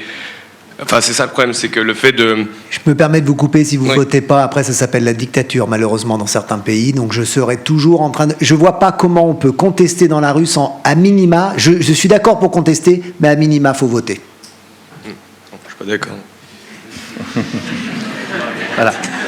Moi, peut-être pour vous répondre, mademoiselle... Moi, je pense que le danger aujourd'hui dans la démocratie, et principalement dans la démocratie environnementale, hein, puisque ça a été mon combat, moi, toute ma vie, ce sont les lobbies. C'est les lobbies. Alors nous, on y est peu sujet à la métropole, hein, donc il y a effectivement des gens qui viennent nous draguer, voilà, pour ci, pour là. Mais quand on voit l'organisation qu'il peut y avoir au niveau de l'Assemblée nationale et plus encore au niveau du Parlement européen, où là on a des groupes quand même, des groupes qui soient industriels, qui soient, mais peu importe, hein, je pense industriel par rapport à Total, hein, qui a avoué il y a 2 ans, effectivement, avoir payé des fausses études, fait publier des fausses études qui démontraient que finalement l'usage du pétrole n'était pas mauvais pour le climat. Donc ça, c'en est criminel à ce niveau-là. Ils l'ont reconnu un peu tardivement, malheureusement. Mais effectivement, je pense que là, on a un vrai danger sur la démocratie environnementale, et elle vient principalement de là.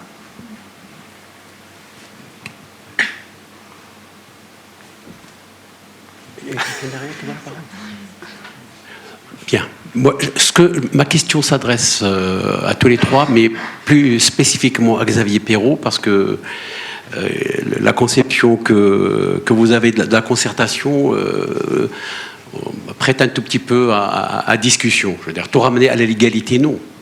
C'est une décision de la ville de Lyon qui a fait qu'une autoroute, la A6, débouche en plein centre de Perrache. C'est le Parlement français qui vient de voter une loi sur la chasse qui mérite véritablement qu'on y revienne. Mais je comprends. En réalité, le sujet que nous avons à discuter ce soir est un sujet compliqué parce qu'on manque de repères. Moi, je suis tenté de vous demander comment vous faites. J'ai oublié de vous dire que je suis un fan de l'Olympique Lyonnais, aussi bien l'équipe masculine que féminine. Alors, vous devez être déçu en ce moment. En ce moment, je suis par l'équipe masculine. Heureusement, on a nos filles. Oui, exactement. Non, plus sérieusement, comment faites-vous la différence entre la bonne et la mauvaise concertation? À quel moment vous dites ça, c'est de la bonne concertation, je dois aller vers les gens, je dois les écouter? Et à quel moment vous dites, je n'ai pas à les entendre, peu importe le nombre, etc. C'est non, vraiment... je ne dirais jamais, je n'ai pas à les entendre. Jamais. Ça pour moi, c'est pas de la bonne concertation si à un moment, un industriel dit, je n'ai pas à les entendre. Non, parce que j'ai toujours parlé depuis le début d'écoute. Et donc, c'est l'opposé de je n'ai pas à les entendre. Après, sur votre question de qu'est-ce que de la bonne concertation, c'est très compliqué d'y répondre, je suis d'accord avec vous. En tant qu'industriel, j'estime qu'on a été bien meilleur en concertation sur l'Arena que sur le stade, pour 2 raisons. Une positive, d'un point de vue industriel, on n'a pas eu de recours, on a pu aller beaucoup plus vite dans le projet. Je ne suis pas sûr que ce soit très positif d'un point de vue global. Une autre, qui est que dans les temps d'échange, on a eu des vrais échanges.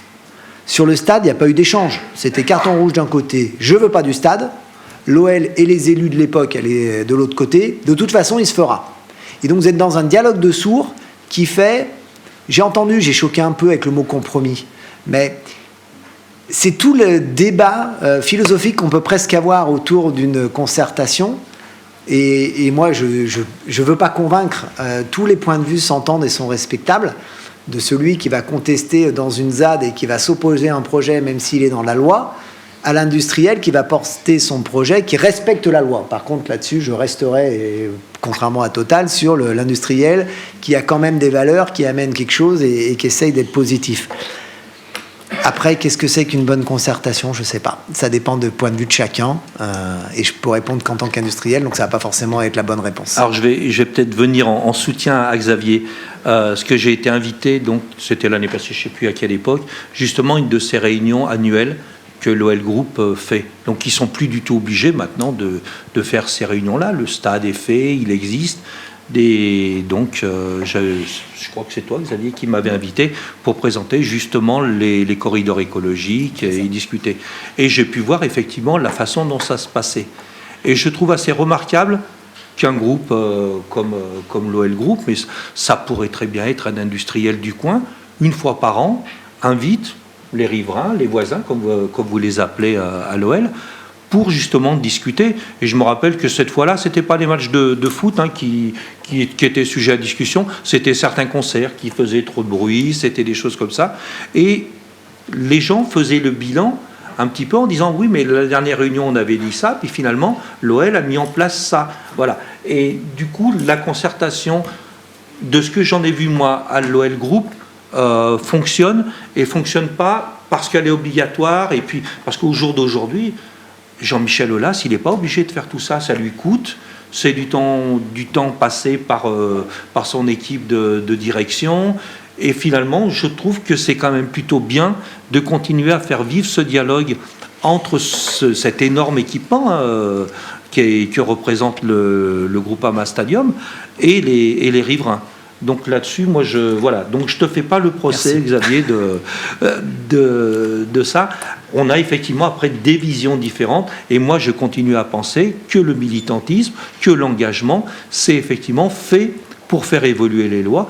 Et maintenant, effectivement, vous l'avez rappelé tout à l'heure, on est dans l'urgence écologique, on est dans l'effondrement de la biodiversité, on est dans une crise climatique qui va bien plus vite que ce qu'avaient dit les experts du GIEC à l'époque.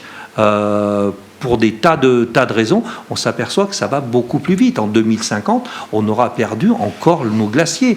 Dans les Alpes, il y aura bientôt plus un morceau de glace, avec toutes les conséquences que ça peut avoir. Les glaciers, c'est pas uniquement parce que c'est beau au sommet des montagnes, c'est parce que ça va permettre de réguler les rivières et du coup les fleuves.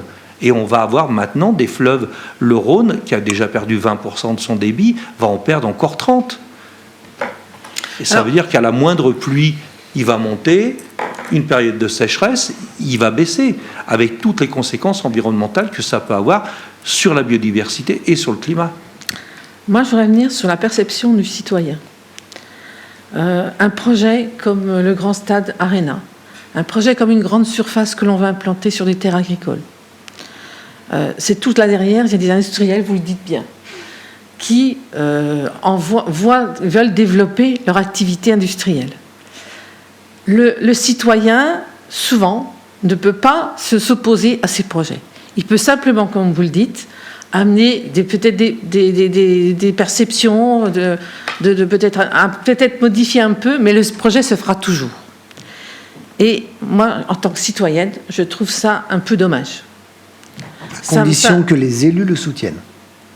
Parce que si, à l'époque du stade, les élus c'était ceux d'aujourd'hui, et c'est pas contre, je dis que le stade ne se serait pas fait, parce que la vision politique et évolutive de la cité n'était pas la même.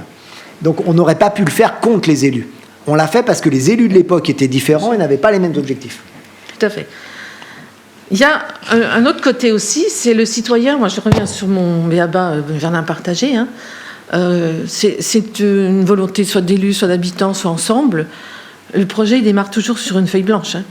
C'est pas on impose quelque chose. Ça, nous, on était très vigilants, enfin, jardin. C'est ensemble, on construit le projet. Il n'y a pas l'un qui impose l'autre à l'autre. Et ça, on forme bien les citoyens à dire ce que je veux et ce que je ne veux pas.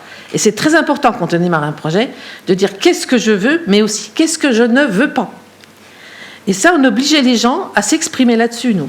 C'est qu'il fallait vraiment amener les deux choses. Et là-dessus, à partir de là, on avait une base qui était saine et on pouvait construire le projet. Voilà ce que je voulais apporter en tant que... Merci beaucoup. Bon, je vais devoir jouer les rabat-joie parce qu'il est 59. Mais merci à tous d'être venus aussi nombreux, ça nous fait vraiment plaisir. Merci à nos intervenants surtout d'avoir animé ce débat. C'était très très intéressant. Merci à nos profs aussi de nous avoir épaulés. Et puis surtout merci à mes camarades de tout le travail qu'on a fourni. On se rejoint au café du 7e art pour continuer le débat si ça vous intéresse. On serait ravis de continuer avec vous. Et surtout, on vous rappelle la prochaine conférence qui aura lieu et venez nombreux parce que nos camarades ont aussi fourni un travail extraordinaire pour en arriver là. Donc du coup, vous êtes les bienvenus à cette prochaine conférence. Merci à tous en tout cas.